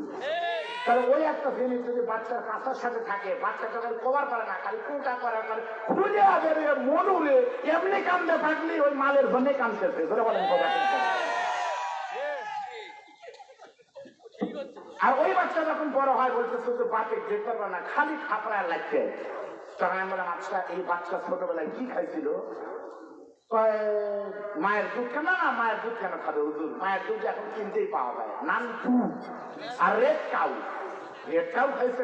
হুজুর রেড কাউ খাইছে 3 বছর পর্যন্ত। তখন আমি বললাম, কি করে? লাইটটায় আর ভাপায়। আমি বললাম, ভাই রেড মানে কি? বলতেছে রেড মানে হলো লাল, আর কাউ মানে কি? বলতেছে গরু। তাহলে লাল গরুর ধর্ম হলো লাইটটাবি মানে ভিসাবি। আপনাদের ভিসা মারেনি, এটাই তো ভাগ্য। ওই বাচ্চা কয়ে দেবো, সে মাকে দুধ খাওয়ায়নি, ওর বুকের উপরে সেটা লাগতো, মা ওর যোগ্যতা রাখে না। সে বলেন কথা ঠিক না? মায়ের পায়ের নিচে সন্তানের জান্নাত, ওই মা হলেন যে ফাতেমা, পরিবারেও জান্নাত না, জাহান্নামেও যেতে পারে না। ধরে বলেন কথা ঠিক না?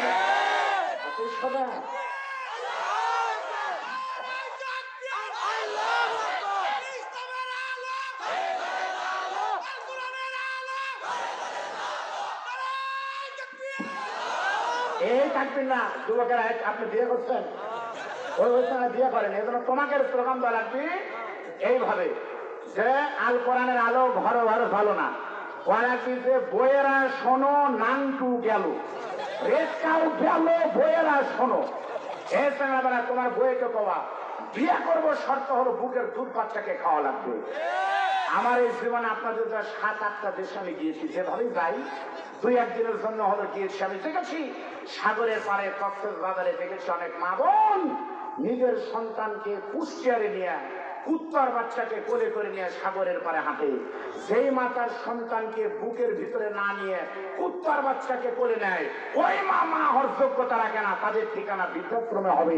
আর তাদের সন্তানরা মদ খেয়ে, আপনাদের এলাকার ব্যাস আছে না পুনর্বাসন কেন্দ্র, মদ খাবে, এটাই স্বাভাবিক। ধরে বলেন কথা ঠিক না? চ্যালেঞ্জ দিলাম, কোন মায়ের সন্তান থাকবে তারাও জামিল মাদ্রাসার কোন ছাত্র মদ খাইছে অথবা মাকে বৃদ্ধাশ্রমে রাখছে, প্রমাণ আছে? ঘন্টার মাদ্রাসার ছাত্র রাখছে, প্রমাণ আছে? ইত্যাদি মাদ্রাসার কোন সন্তান মাকে বৃদ্ধাশ্রমে রাখতে পারে না, কারণ আমার কোরআন আমাকে শিখেছে এটাই তোর মা, মাকে জীবনের থেকেও ভালোবাসি, আমার কোরআন আমাকে শিখেছে। অথচ সেই মাদ্রাসার খাবার নাই, সেই মাদ্রাসার বেতন নাই, ওই মাদ্রাসার শিক্ষকেরা ফকিরের মতো হাত পাতায়, ওই মাদ্রাসার সভাপতিরা মানুষের পায়ে হাত দিয়ে ধান তুলে, আর যাদের সন্তানরা বৃদ্ধাশ্রম শেখায়, মদ শেখায়, নাচ গান মদের বারে যায়, মমাইনে গিয়ে উলঙ্গ হয়ে মদ খায়, তাদের বেতন স্কুল কলেজে লক্ষ লক্ষ টাকা। এর নাম হলো বাংলাদেশ। ছেড়ে বলেন কথা ঠিক না? নিজে প্রমাণ আমি দেখছি। প্রাইমারিতে আমার এলাকা, আমি তো মাস্টারি করি, কাহালু প্রত্যেকদিন সিএম দিতে যাই। দেখেন তো সিএম দিতে যাই, 2 ম্যাডাম একজন গল্প করতেছে, 2 ম্যাডাম পিছনে বসছে, আমি তো হুজুর, আমি সিএম জেলার সাথে সামনে বসে আছে, কার সাথে গল্প করবো? আমি কান খালে বলতেছি দেখি ওরা কি করে। এক ম্যাডাম আরেক ম্যাডামে বলতেছে আপা কয় মাস? তো বলতেছে ভাবি তো 3 মাস চলতেছে। তারপর কয় যে 3 মাস, আপনি তো ছুটি পাবেন এখন, মাতৃকালীন বাচ্চাদের ছুটি দেওয়া লাগে। তো বলতেছে ভাবি ছেলে পেলে আপনি ব্যাপক কি করছে? যে গতকাল আমাদের এক ছেলে আমার সাথে এমন একটা দুর্ব্যবহার করছে। কি করছে? আমরা যখন মাদ্রাসায় পড়ছি, আমরা যদি দুষ্কর্মী করছি, আমরা দুষ্কর্মী করলে আমার বাবা তখন বলতো দাঁড়া তোর শিক্ষকের বলে দেবো, তখন আব্বা বলতো ও আব্বা আর দুষ্কর্মী করবো না, সাড়ে গান করেন না। তাহলে আগেকার বাচ্চারা বিচার দিত মাস্টারের কাছে, আর এখনকার ম্যাডাম একটা প্রাইমারি 3টা শিক্ষক থাকে, 4টা থাকলে একটা পুরুষ আর 3টা হলো ম্যাডাম। ম্যাডামের পেটে বাচ্চা আসতে পারে, কিন্তু খালি ঝোল পায় আর আমরা খাবার মন চাই, কামরাঙ্গে খাবার মন চাই। এখন ওই ছেলেদের মজনু নামে এক শয়তান আছে, ক্লাস ধরে পরে আপনাকে মজনু কালকে আসার সময় একটু ওই তেঁতুল পেরে আনিস আর আমরা নিয়ে আসি। তাহলে যে মজনুর থেকে আমরা পারি লেখায়, ওই মজনু এখন অপরাধ করছে, ওই ম্যাডাম এখন বাপের কাছে যা বলতেছে ও ভাই আপনার মজনুকে একটু শাসন করেন তো, গতকাল আমার ওরনালে দৌড় মারছিল, সে আম্বল আর তেঁতুল পেরে খেলে মানে ওরনালে দৌড় মারবি, এটাই তো স্বাভাবিক। করে বলেন কথা ঠিক না? এখন স্কুল কলেজে বিড়ালের ডাক শিখাচ্ছে, কুত্তার ব্যাঙ্গের নাচ শিখাচ্ছে, এগুলো বলতে গেলে আমার সমস্যা হতে পারে, আমি যে মাস্টার, এজন্য যা বড় করো কিন্তু কোরআনের রাত যদি কায়েম হয়, ইত্যাদি মাদ্রাসা ইত্যাদি থাকবে না। বাংলাদেশে একদিনে যদি 17,000 প্রাইমারি সরকারি হতে পারে, খোদার কসম সর্বপ্রথম কোরআনের আইন চালু হলে সমস্ত ইত্যাদি কমে হাফিজে মাদ্রাসারা রাষ্ট্রীয় বেতন পাবে, ইমাম মুয়াজ্জিনরা রাষ্ট্রের বেতনে চলবে, এটাই হলো কোরআনের দেশ হবে। ধরে বলেন কথা ঠিক না? ঠিক। আপনারা বলেন তো ভাই তাহলে রবকে? এক কথা, রব হলেন তিনি, আমার সব কিছুর দায়িত্ব নিয়েছেন যিনি, তিনি আমাদের রব। করে বলেন সুবহানাল্লাহ।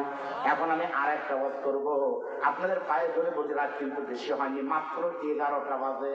কয়টা বাজে? আচ্ছা, আর আধা ঘন্টা যদি মোনাজাত পর্যন্ত লাগে, আপনারা কারা কারা থাকবেন? এই হাতগুলো হজের নিয়োগ করে হাত তুলেন। আল্লাহ মোনাজাত পর্যন্ত যারা থাকবে তাদের হাতগুলোকে তুমি বাইতুল্লাহ কবুল করিও। বলেন আমিন। লিল্লাহি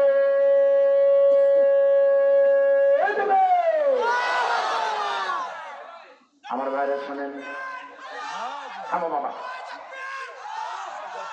এবার আপনাদের হাতে হাত দিয়ে আমি অনুরোধ করি, এতক্ষণ শুনবেন আপনারা শুধু কান দিয়া, আর 15টা মিনিট শুনবেন আপনারা কলিজা দিয়ে।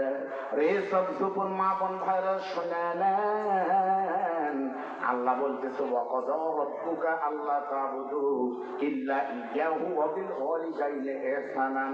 আল্লাহর রবের পরে তোমাদের 2 নম্বর দায়িত্ব হলো তোমাদের মা আর বাবার খিদমত করতে হবে। সুবহানাল্লাহ বলেন।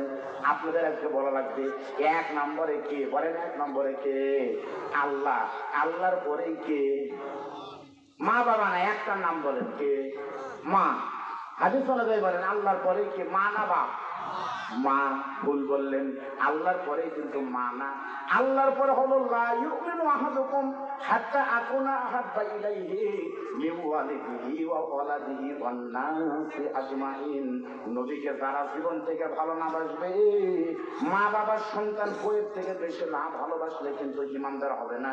লা হলো নিহিত থেকে, ইউমিনু হলো মুজারে, কোনোদিন জান্নাত পেতে পারে না, ইমানদার হবে না। আপনাদের আজকে ইমান আমি পাকা করে দেবো, সিরিয়াল ঠিক করে দিব। বলেন তো 1 নম্বরে কে? তাহলে আমাদের মাথা নত হবে প্রথমে কার কাছে? সম্মান করব। 2 নম্বরে আল্লাহর পরে কে? নবী। বলেন আল্লাহর পরে আমাদের রাসূল। সুবহানাল্লাহ বলেন। এখন বলেন হুজুর আল্লাহর পরে তো রাসূলের নাম কোরআনে নাই, মায়ের নাম আছে, তাহলে কেন আপনি নবীকে ঢোকালেন মায়ের আগে? তাফসীরের ভিতরে আছে, মনে শুনে নেন আপনারা।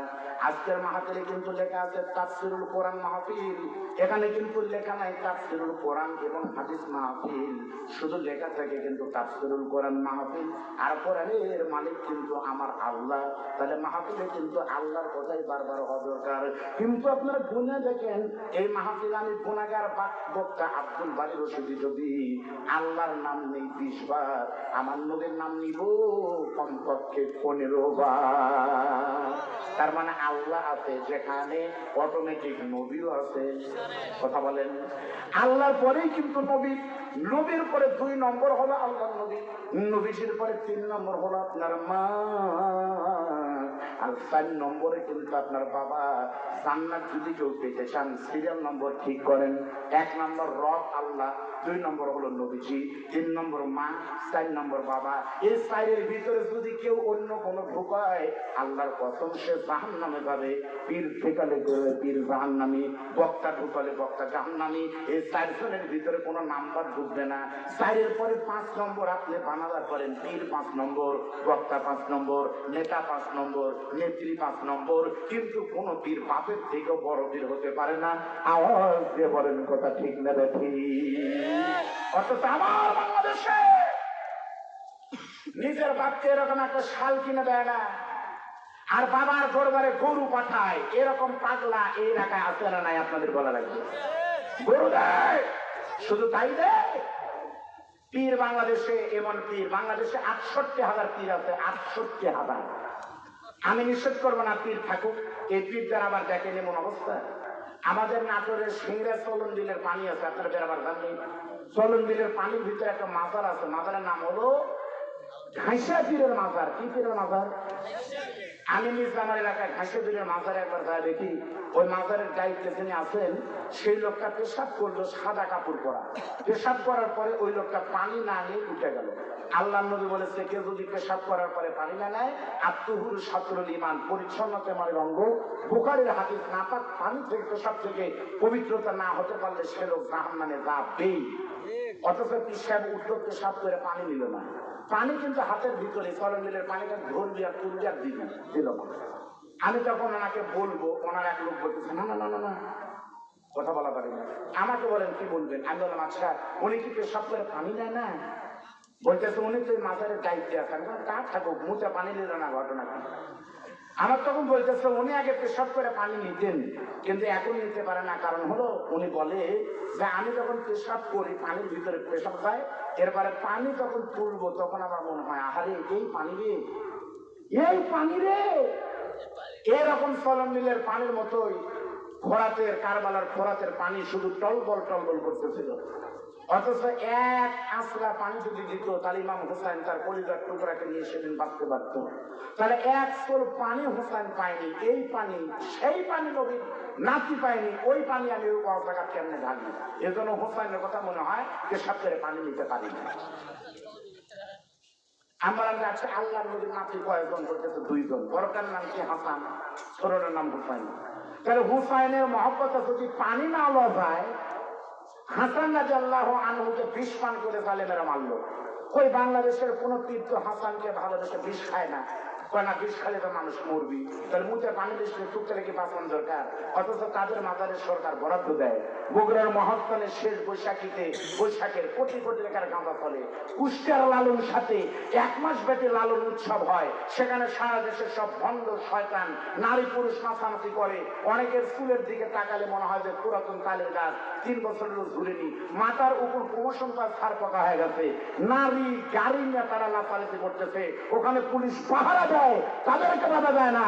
লালনের পাগলার অ্যারেস্ট হয় না, অ্যারেস্ট হয় কুষ্টিয়ার আমির হামজা করে। বলেন কথা ঠিক আছে?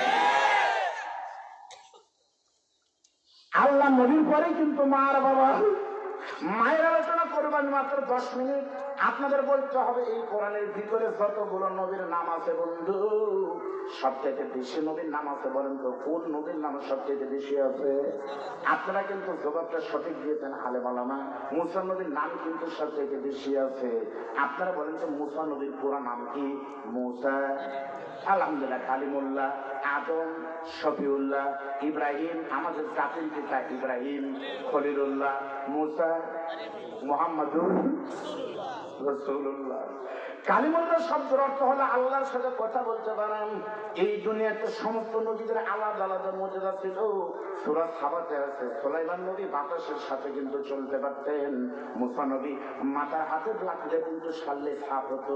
আর মুসা নবীর আর একটা বড় একটা মর্যাদা ছিল, আল্লাহ নবী মুসা যখন খুশি তখন আল্লাহর সাথে সরাসরি কথা বলতে পারতেন। আওয়াজ দিয়ে বলা লাগবে সুবহানাল্লাহ। আল্লাহর সাথে কিন্তু কথা বলতেন, দেখা করতে কিন্তু পারতেন না। বুঝবেন, আবার ভুল বুঝবেন না। কোরআনের আয়াত রব্বি আরিনি, ও আল্লাহ আমি তোমাকে দেখবো। আল্লাহ বললো লাং তারানি ইয়া মুসা। লাং কোন আয়াতের শুরুতে যদি আরবি গ্রামারে লাং আসে, অর্থ ইম্পসিবল, কোনোদিন সম্ভব হবে। আল্লাহ বলতেছে দেখা যাবে না, মুসা বলতেছে কথা কওয়া যাবে না। কয় হ, এই মোবাইলটা যদি আমি বই যদি তোমাকে দেখতে চাই, তাহলে এই মোবাইলটা কি দেখা যাবে? তার অডিও কিন্তু ভিডিও কিন্তু আল্লাহকে দেখেনি। মুসা নবী যখন খুশি তখন আল্লাহর সাথে কথা বলতে পারতেন। আপনারা বলেন তো আল্লাহ তো দূরের কথা, আমাদের 7 গ্রাম চোখ যদি কোনো সোশ্যাল নেতার সাথে যদি কোনোদিন কোনো এমপি যদি একটা সেলফি তুলে মোবাইলে ওই একটা ছবি দেখায়, তার দোকানে বাকি খায়, টাকা দেয় না। ধরে বলেন কথা ঠিক না বেশি? আমাদের এলাকার বহু নেতা আছে, এমপি আসছে বা মন্ত্রী, আমাদের তো নামের মন্ত্রী এলাকা, মন্ত্রীর সাথে হাত পা ধরে বলতো ভাই আমি মন্ত্রীর কাছে গেলে একটা ছবি তুলে দিবেন, আপনার 200 টাকা দিলেন। তখন মোবাইল দিয়ে আপনার দাম কি খালি যায়, মন্ত্রীর বাসা যারা আছে খেলার সাথে একটা ছবি তুলছে, সেই রকম ওই ছবি এডিট করে দিয়ে পায়। বাজারে বাকি গাছে 750 টাকা চার কিলো আছে। চালা কয় কি ব্যাপার ভাই, খালি খাই দাম টেকা দেন না, আপনি চানা খালি টেকা দিয়ে দাম, তার টেকা ছাড়া দাম পায় না।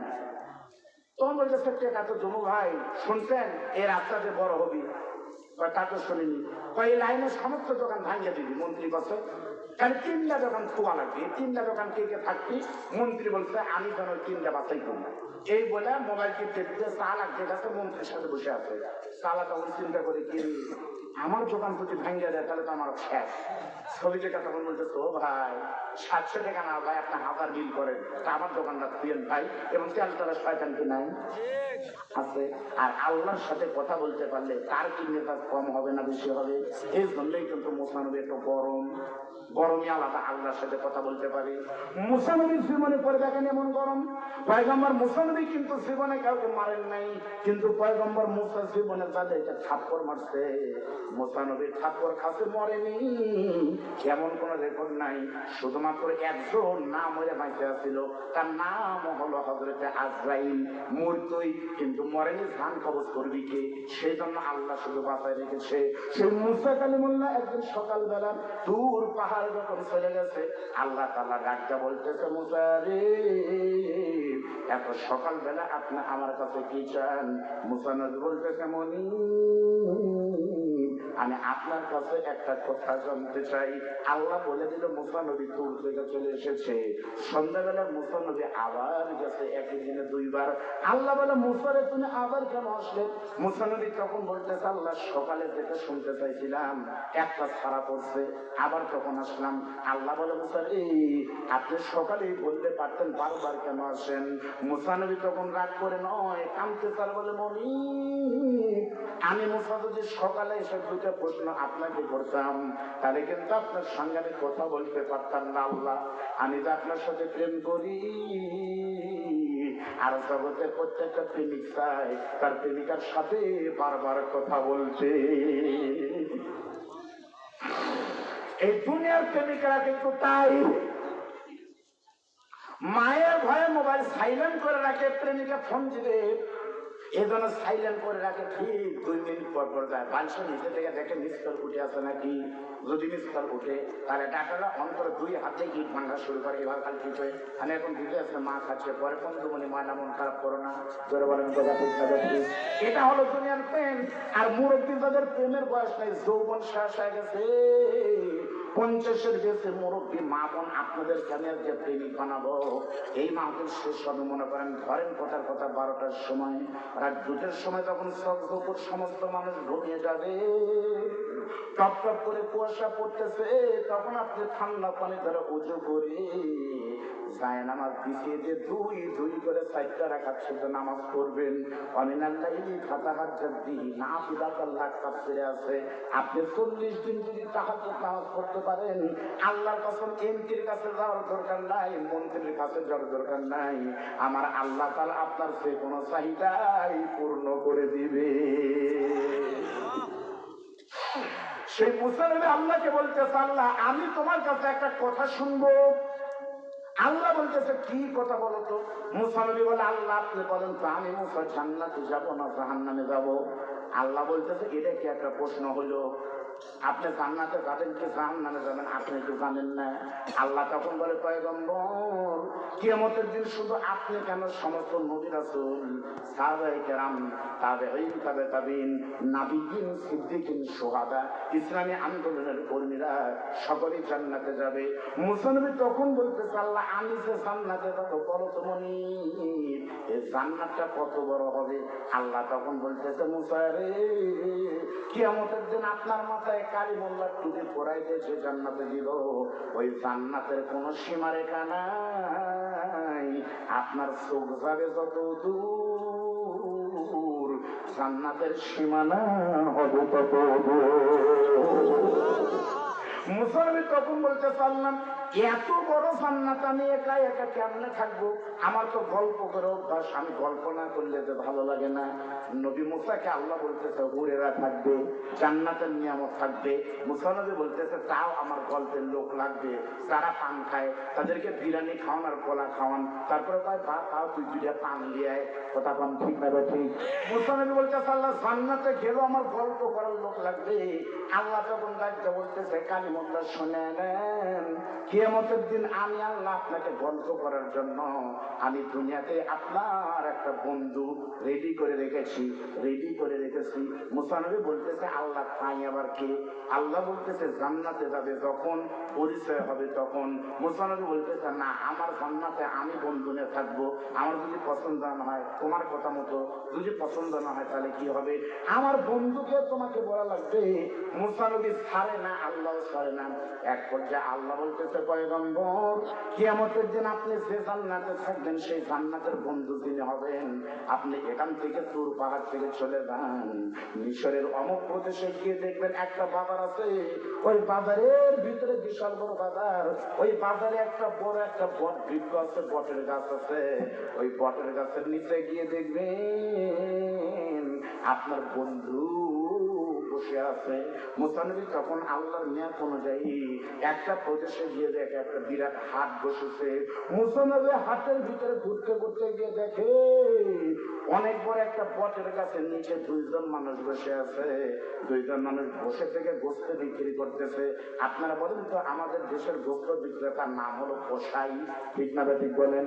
মুসা নবী গিয়ে দেখে 2 জন কসাই, কিন্তু একজনের কসার মাথায় টুপি নাই, মুখে কোনো দাড়ি নাই, আর একটা কসার মুখে টুপি, মাথায় দাড়ি, ইসলামী পোশাক দিয়ে মুখ মাথা ভরপুর। আল্লাহ তাআলা ডাকতে বলেন, মুসা রে, ওই টুপিওয়ালা কসাই ওটাই তোমার জান্নাতের ভাই। তাহলে বোঝা গেল টুপির দাম আছে না নাই? বলেন আছে না নাই? আমাদের দেশ আছে অনেকে অজুহাত দেয়, হুজুর টুপি দিলে পারে, মাথায় টুপি দিলে পারে সমস্যা হবে। কে বললো আপনাকে এই কথা? বাংলাদেশে অনেক নেতা পুলিশরা টুপি মাথায় দেয়, কোন সমস্যা তো নাই। এই অজুহাত দিয়ে যারা নবী সুন্নাত অবজ্ঞা করে তাদের খবর আছে কিয়ামতে, ঠিক না ঠিক বলেন?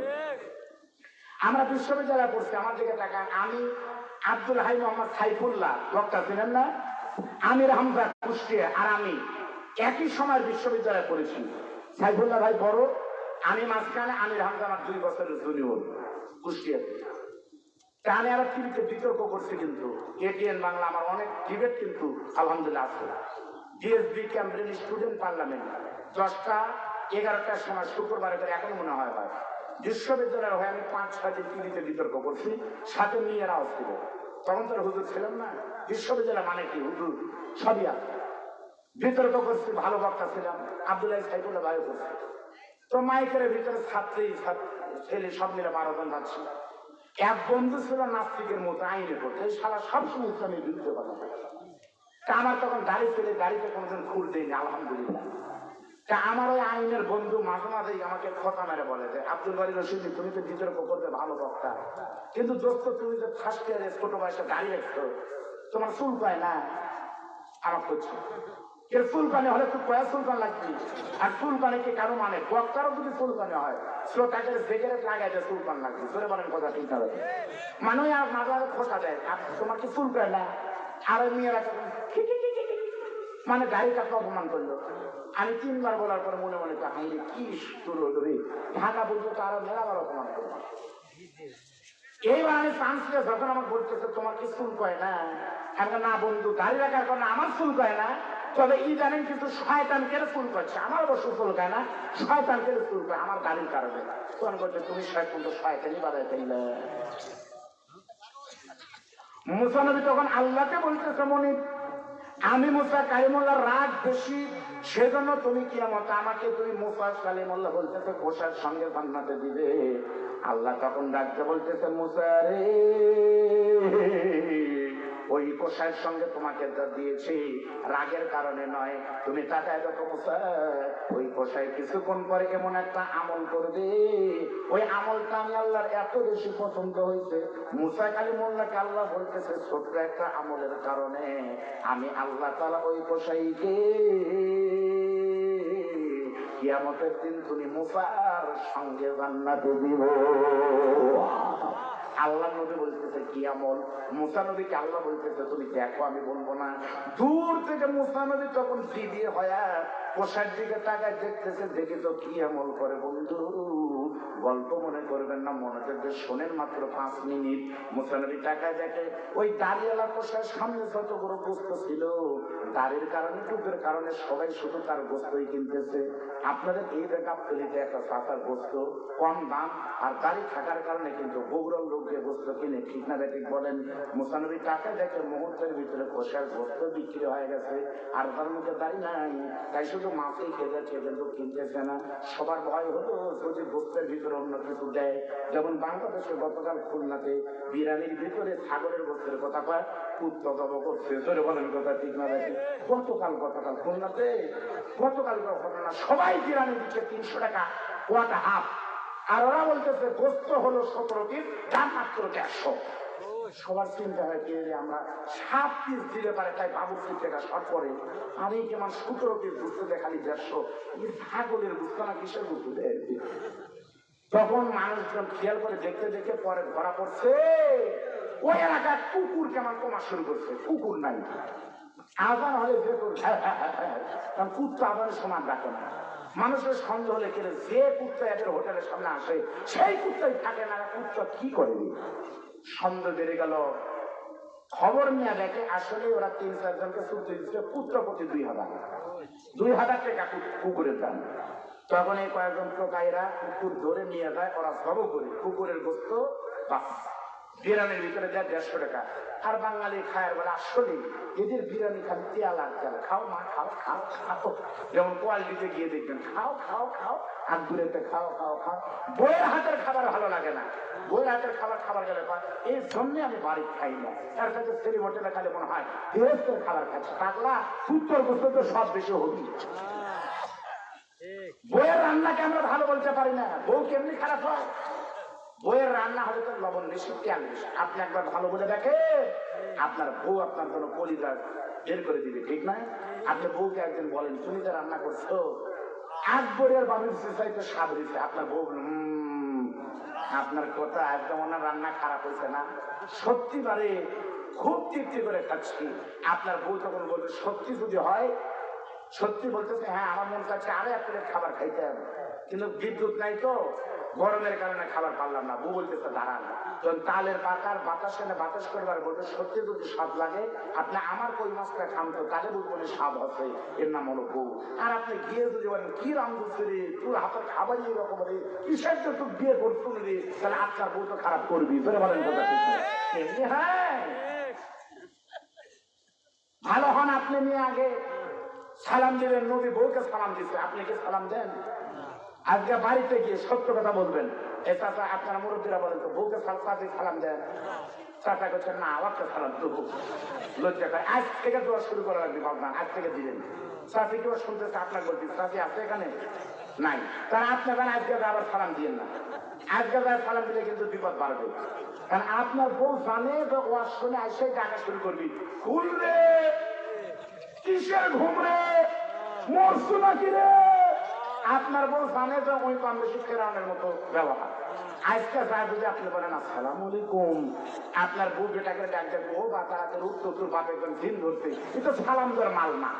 আগে বউকে বলবেন তো হুজুর কাছে বউকে সালাম দেওয়া রাখবি, আর বউরা শান্তি দিবেন, শান্তি এমনি হবে, এমনি হবে। মন খারাপ করলেন? খুলনাতে কুকুর ধরে করেছে, সেই বাংলাদেশে টাকার জন্য হালাল খাবারকে কুকুরের গোস্ত খাওয়ায়, সকল দিকে তাকে গ্রেপ্তার করেছে। দেখবেন গ্রেপ্তার হয়েছে কয়েকদিন পর তার ঠিক মতো মাল মেরে দিবার পারে উত্তরকে এরপর এসে শিয়ালের গোস্ত খেলে দিই। শুনে বলেন কথা ঠিক না? বিচার কে করবে ভাই? কে করবে বিচার? কাকে বিচার দিবে? জামালপুরে ডিসি নারী নিয়োগ দিল অফিসে, সুন্দরী একটা পরিমণিকে নিয়োগ দিয়ে বলছে কোনো কাম নাই, আমি অফিসে থাকলে আপনি ভিতরে থাকবেন। কিছুদিন পরে আপনি হলো তুমি। তারপর ডিসি সাহেব একটা ফোল্ডিং খাট, একই চেয়ার, যখন কাজ করে তখন চেয়ার, আর যখন প্রয়োজন হয় তখন খাট হয়ে যায়। তখন ওই মহিলা সেবিকা চা দেওয়ার পরে স্যারের সাথে সময় দেয়। অফিসারদের সন্দেহ কিনে স্যার এতক্ষণ কি ফাইল সই করে? তখন স্যার অফিস থেকে বের হয়েছে, তখন সিসি ক্যামেরা লাগা দিল। কথা কি মিথ্যা না সত্য আপনাদের বলা লাগবে না? আরো আগে তখন এইভাবে সিসি ক্যামেরা দিল, স্যার দশটা যা করার করছে। পরে সিসি ক্যামেরা ধরা পড়তেছে, স্যার ডিসি সাহেব কাম সারতেছে। মনে নাই রুমে ছিল এসি, গোপনে ছিল সিসি, হাইরে বেচারা ডিসি, জাতি করলো সিসি। তখন থেকে প্রত্যাহার করা হলো জামালপুর থেকে। আমরা জানি না এখন শেখে, হয়তো ওই ডিসি আজ থেকে 20 বছর পর নির্বাচন কমিশনার হবি। তাহলে এই মাল যদি নির্বাচনে যায় তাহলে তো ওই দিনের ভোট রাইতেই করবে, এটা তো স্বাভাবিক। ফিরে বলেন কথা ঠিক না? এক গ্যাস বাবার ফেসবুকে দিচ্ছে যে বাংলাদেশের ভোটের মতো যদি শীতের দিনের গোসল হতো, যে আমার ভোট যেমন মানুষে দেয়, আমার গোসলটা যদি মানুষের দিলে কাম হলো নি, তাহলে কাম হয় পারেনি। ভোটের সাথে বলেন গোসলের তুলনা হয় কন্ত? ভালো করে বুঝলেন। আল্লাহ নবী মুসা কালিমুল্লাহ আলাইহিস সালাম যখন তাকায় দেখে ওই কষাইটা গোস্ত বিক্রি করতেছে, ধরে বলেন সুবহানাল্লাহ। মুহূর্তের ভিতর গোস্ত বিক্রি করতে করতে কষার গোস্ত যখন বিক্রি হয়ে গেছে বন্ধু, শুধুমাত্র কেটেখানে গোস্ত বাকি আছে। আপনারা কি বিরক্ত হচ্ছেন? 5 মিনিট আবার শেষ করে দিব, আমার কথা কিন্তু পরিপূর্ণ ক্লিয়ার। মুসা নবী আলাইহিস সালাম টাকা দেখে গোস্ত 1 কেজির মতো গোস্ত আছে, ওই গোস্ত থাকতে এই টুকেলা সেই গোস্ত বিক্রি বন্ধ করে দিয়েছে। আপনারা দেখেন একটু চোখের পানি আনতে পারেন কিনা শেষ সময়। এমন সময় এলাকার একজন বয়োজ্যেষ্ঠ সম্ভ্রান্ত মনে করেন আপনাদের চেয়ারম্যান ফরিদ ভাই কোষার কাছে গিয়ে যে বলতেছে ও মুরব্বী চাচা কষাই আমাকে 1 কেজি গোস্ত দেওয়া লাগবে। তখন কষাই বলতেছে ভাই কান গোস্ত বিক্রি হবে না। চেয়ারম্যান বলতেছে গোস্ত থাকছে কেন গোস্ত দিবেন না, আমার কি বাকি আছে নাকি? কষাই তখন কাঁদতে স্যার বলে বন্ধু চেয়ারম্যান, আমি তোমার বাকির কথা বলতেছি না ভাই, আমি এইটুকু গোস্ত কোনোদিন বিক্রি করবো না। ধনী মানুষকে বলতেছে গোস্তের বিনিময়ে যদি আমি তোমাকে 1 কেজির গোস্তের বিনিময়ে যদি পুরো গরুর টাকা দেই, তারপরে তোমাকে গোস্ত দেওয়া লাগবে। কসাই কানতে স্যার বলে, শোনো, সম্পদের লোক দেখায় তুমি আমার এই গোস্ত কিনতে পারবে না। আমার এইটুকু গোস্তের জন্য যদি পুরো মিশরের সমস্ত সম্পদ আমাকে দান করো, ওই আল্লাহর কসম করে বলতেছি, এই শেষের একটুকু গোস্ত আমি সম্পদ দিয়ে দিব না। মুসলমান তখন চিন্তা করে গোস্ত কি করবে। লোকটা মন খারাপ করে যখন চলে গেল, মুসলমান টাকায় দেখে কোষাকে দাও ছিল দাও, ওই দাও যে গোস্ত যখন চটানো শুরু করেছে বন্ধু, প্রথমে গোস্ত ছিল পিস পিস পিস পিস, আর এখন গোস্ত হয়ে গেছে কিন্তু ঝুরি ঝুরি কুচি কুচি। মুহূর্তের ভিতরে কুচি কুচি যখন হয়ে গেছে, কোষাই মাথার রুমালটা খুলে নিয়ে এইভাবে করে পিস পিস গোস্ত কুচি কুচি গোস্ত এভাবে রুমালের উপরে নিয়ে, রুমালের এবার গোড়াতে এভাবে গোস্ত গুলো সুন্দর করে নিয়ে ঘাড়ের ভিতরে গোস্তরা রুমালটা বেঁধে নিয়ে রওনা দিয়েছে। আল্লাহ ডাকতে বলতেছে, পয়গম্বর, ওই পোষার সাথে সাথে গানে গোস্ত রহস্যটা আপনাকে দেখা লাগবে।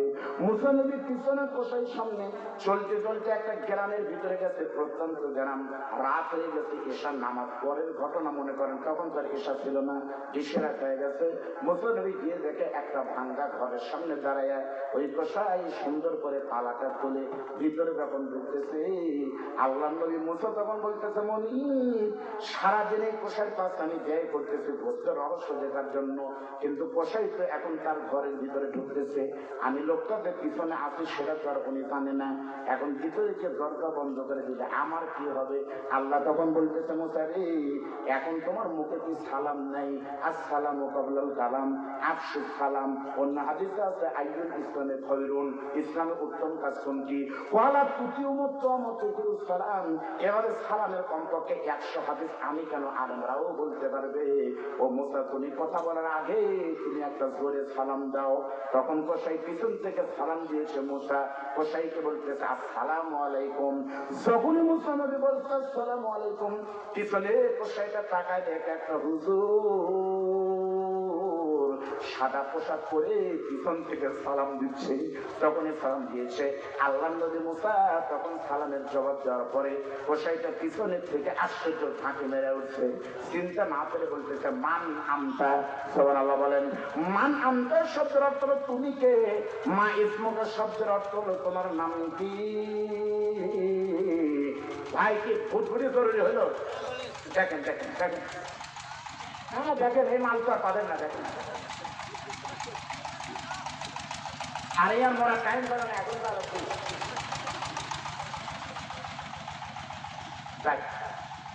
আমরা গাড়িতে যখন চলি তখন আমি যদি ফুটফুটি দেখি অথবা অটো দেখি, আমার গাড়িতে বলি, ড্রাইভারকে বলি সাইড দিই, একের মশান দিচ্ছি বাইকের যদি তা বলে যায় হুজুর বাধা লিখতে জায়গা করে যায়। ভালো করে শোনেন, পিছন থেকে কোষাই বলতেছে তুমি কে, জোরে জোরে বলতেছে তোমার নাম কি। যখনই বলছে তোমার নাম কি, সঙ্গে সঙ্গে মুসা নবী যখন বলবে আমার নাম হলো মুসা কালিমুল্লাহ, আমি হলাম জামানার পয়গম্বর। আল্লাহ ডাকতে বলতেছে, মুসা রে, খবরদার এই সময় যেন তোমার নাম যেন এখন প্রকাশ করিও না, তাহলেই কিন্তু সব কিন্তু পেঁয়াজ লেগে যাবে। বলতেছে আল্লাহ জিজ্ঞেস করতেছে তোমার নাম কি, তাহলে কি বলবো? বলতেছে আপনি হিকমতের সাথে একটু উত্তর দেন। এবার মুসা নবী তো মেধাবী নবী, জ্ঞান আলা নবী, এলাম আলা নবী। কোষাই যখন বলছে আপনার নাম কি, মুসা নবী তখন বলতেছে ইসমি আব্দুল্লাহ, অর্থ হলো আমার নাম, আমি আল্লাহর বান্দা। আব্দুল্লাহ মানে কিন্তু আল্লাহর বান্দা, তাহলে কি মিথ্যা হইলো? তখন যে সত্যি হলো, সত্যি তো আল্লাহর বান্দা। কোষাই তখন মনে করছে সাধারণ হুজুর, তখন বলতেছে কি চাও? বলতেছে ভাইজান গো, তোমার বাড়িতে আমি একটু মেহমান হবার চাই, কিছুই চাই না। কোষাই বলতেছে ঠিক আছে, তাআল ইলাইয়া আব্দুল্লাহ, আসো আমার বাড়ির ভিতরে। বসে গল্প করতেছে, খুঁটিনাটি জিজ্ঞেস করে। কিছুক্ষণ পর মুসা নবীকে বলতেছে আল্লাহর বান্দা আপনি একটু বসেন, আমার একটা জরুরি কাজ আছে। মুসা নবী মনে মনে বলতেছে কোষাই ভাই, তোমার এই জরুরি কাজের জন্য খাওয়া নাই, তাও তোমার পিছন ছাড়ে নাই, তুমি গল্প ভাবতে সেই কাজটাই করো, আমি ওটা একটু দেখবো। এমন সময় মুসা নবী তাকায় দেখে কোষাইটা বাড়ির ভিতরে গিয়ে একটা মাটির হাঁড়ি মাটির হাড়ির ভিতরে ওই গোস্ত গুলো আস্তে করে ছেড়ে দিয়ে কূপ থেকে কিঞ্জারার পানি তুলে ধৌত করে নিয়ে সুন্দর মশলাপাতি দিয়ে ওই গোস্ত গুলো যখন সুন্দর করে নিয়ে চুলার উপরে তখন যে জাল করা শুরু করেছে, মুহূর্তের ভিতরে গোস্তের ঘনা গোস্তের গন্ধ মোসানবের নাক পর্যন্ত এসে পৌঁছে গেল। মোসানবী টাকায় দেখে গোস্ত রান্নার পরে কষাইটার নিজের হাতে আটা দিয়ে সুন্দর করে এইরকম দুইটা রুটি বানাইছে। মুসানবী টাকায় দেখে একটা বাটিতে করে ঘনা গোস্ত, আর একটা প্লেটে করে দুইটা গরম গরম রুটি, আর একটা কাপে করে মগে করে এক গ্লাস ঠান্ডা পানি, আর যেটাতে করে গোস্ত এনেছিল ওই রুমালটা সুন্দর করে পেরে দিয়া সবকিছু রেডি করে নিয়া মুসানবী টাকা দেখে কষাইটা আর খায় না, ছুটে মারতে দৌড় দিয়েছে। মুসানবী ভেবেছে হয়তো কথা জরুরি কাজে গেল, ওযু বা গোসল করতে, পেশাব করতে গেল, কিন্তু যাওয়ার সময় কষাই গেছে খালি মাথায়। আসার সময় কোষা যখন ফিরেছে টাকা দেখে কোষার মাথায় তখন কিছু নাই। এটা নয়, যার সময় যে কোষাই খালি মাথায় গেছে বন্ধু, আসার সময় সেই কোষার মাথায় একটা খাঁচা দেখা যায়। মুসানবী টাকায় দেখে কোষার মাথার ঝুড়ির ভিতরে হাঁসও না মুরগিও না, কোষার মাথার ঝুড়ির ভিতরে বসে কাঁদতেছে ওই কোষার দুঃখিনী গর্ভধারিণী বিধবা পরিবার। ঝুড়িটা নামানোর পরে আপনি যদি ঘুঘু পাখি পালেন, সারাদিন পর পাখির কাছে গেলে পাখি আপনাকে দেখে কিন্তু ঠুকটুক করে কিন্তু ডাক্তার বলছে মনে খাবার দাও। মুসানবী টাকায় দেখে মা বুড়ি মানুষ একেবারে অথর্ব বুড়ি, কথা বলতে ঠিক মতো পারে না। মুসা যখন কোষাইটা বের করেছে পয়গম্বর টাকায় দেখে বুড়ি মা তখন কি যেন ঠোঁট নাড়ায় নাড়ায় বলতেছে। কোষাইটা মাকে বের করে পরিষ্কার কাপড় পরাই দিয়ে মাকে আস্তে করে নিয়ে ওই রুমালের উপরে পাগলি মাকে বুড়ি মাকে বসতে দিয়েছে। আর এভাবে করে রুটি দিয়ে গরম রুটির সঙ্গে যখন এই সুন্দর বোনা গোস্ত যখন খোঁজা মুখে দিতে, ঝড়ের রাতে রাস্তার দিকে যাচ্ছেন আপনি, যাওয়ার সময় বাসের ধারের নিচে একটা বকের বাচ্চা রাস্তায় পরে কাতুর মাতুর করতেছে। ওই বকের বাচ্চাকে বাড়ি নিয়ে গিয়া কম্বল নিচে জায়গা দিলে বকের বাচ্চা যেমন আনন্দ করে, তারপরে মুখের সামনে খাবার দিলে ছোট্ট পাখি যেমন খায়, মুসানবী দেখে বুড়িমার মুখে যখন খাবার দিছে পাগলি মা ঠোঁটের করে তৃপ্তির খাবার খাওয়া শুরু করেছে। মুহূর্তের ভিতরে যখন রুটি গুলা খাইছে, এরপরে মাঝে মাঝে পানি এভাবে করে পাগলির মুখে দেয়, বুড়িমা মুখের খাবার খায়, মাঝে মাঝে পানি খায়, মুখে পানি খায় আর চোখে শুধু জল জল করে পানি পড়ে। একটা রুটি খাওয়া তখন হয়ে গেছে বন্ধু, এরপরে কষাইটা ওই রুমাল যে রুটির মায়ের মুখটা মুছে দিয়েছে। আপনারা কি বুঝলেন কেন গোস্ত বিক্রি করেননি? টাকা দিয়ে গোস্ত বিক্রি করলে টাকা পাইতাম বেশি, কিন্তু আমার জান্নাত মা আমার না খেয়ে থাকতো। কেন গোস্ত ছোট করে খাচ্ছে? বুড়ি মায়ের মুখে দাঁত নাই, পাগলি গোস্ত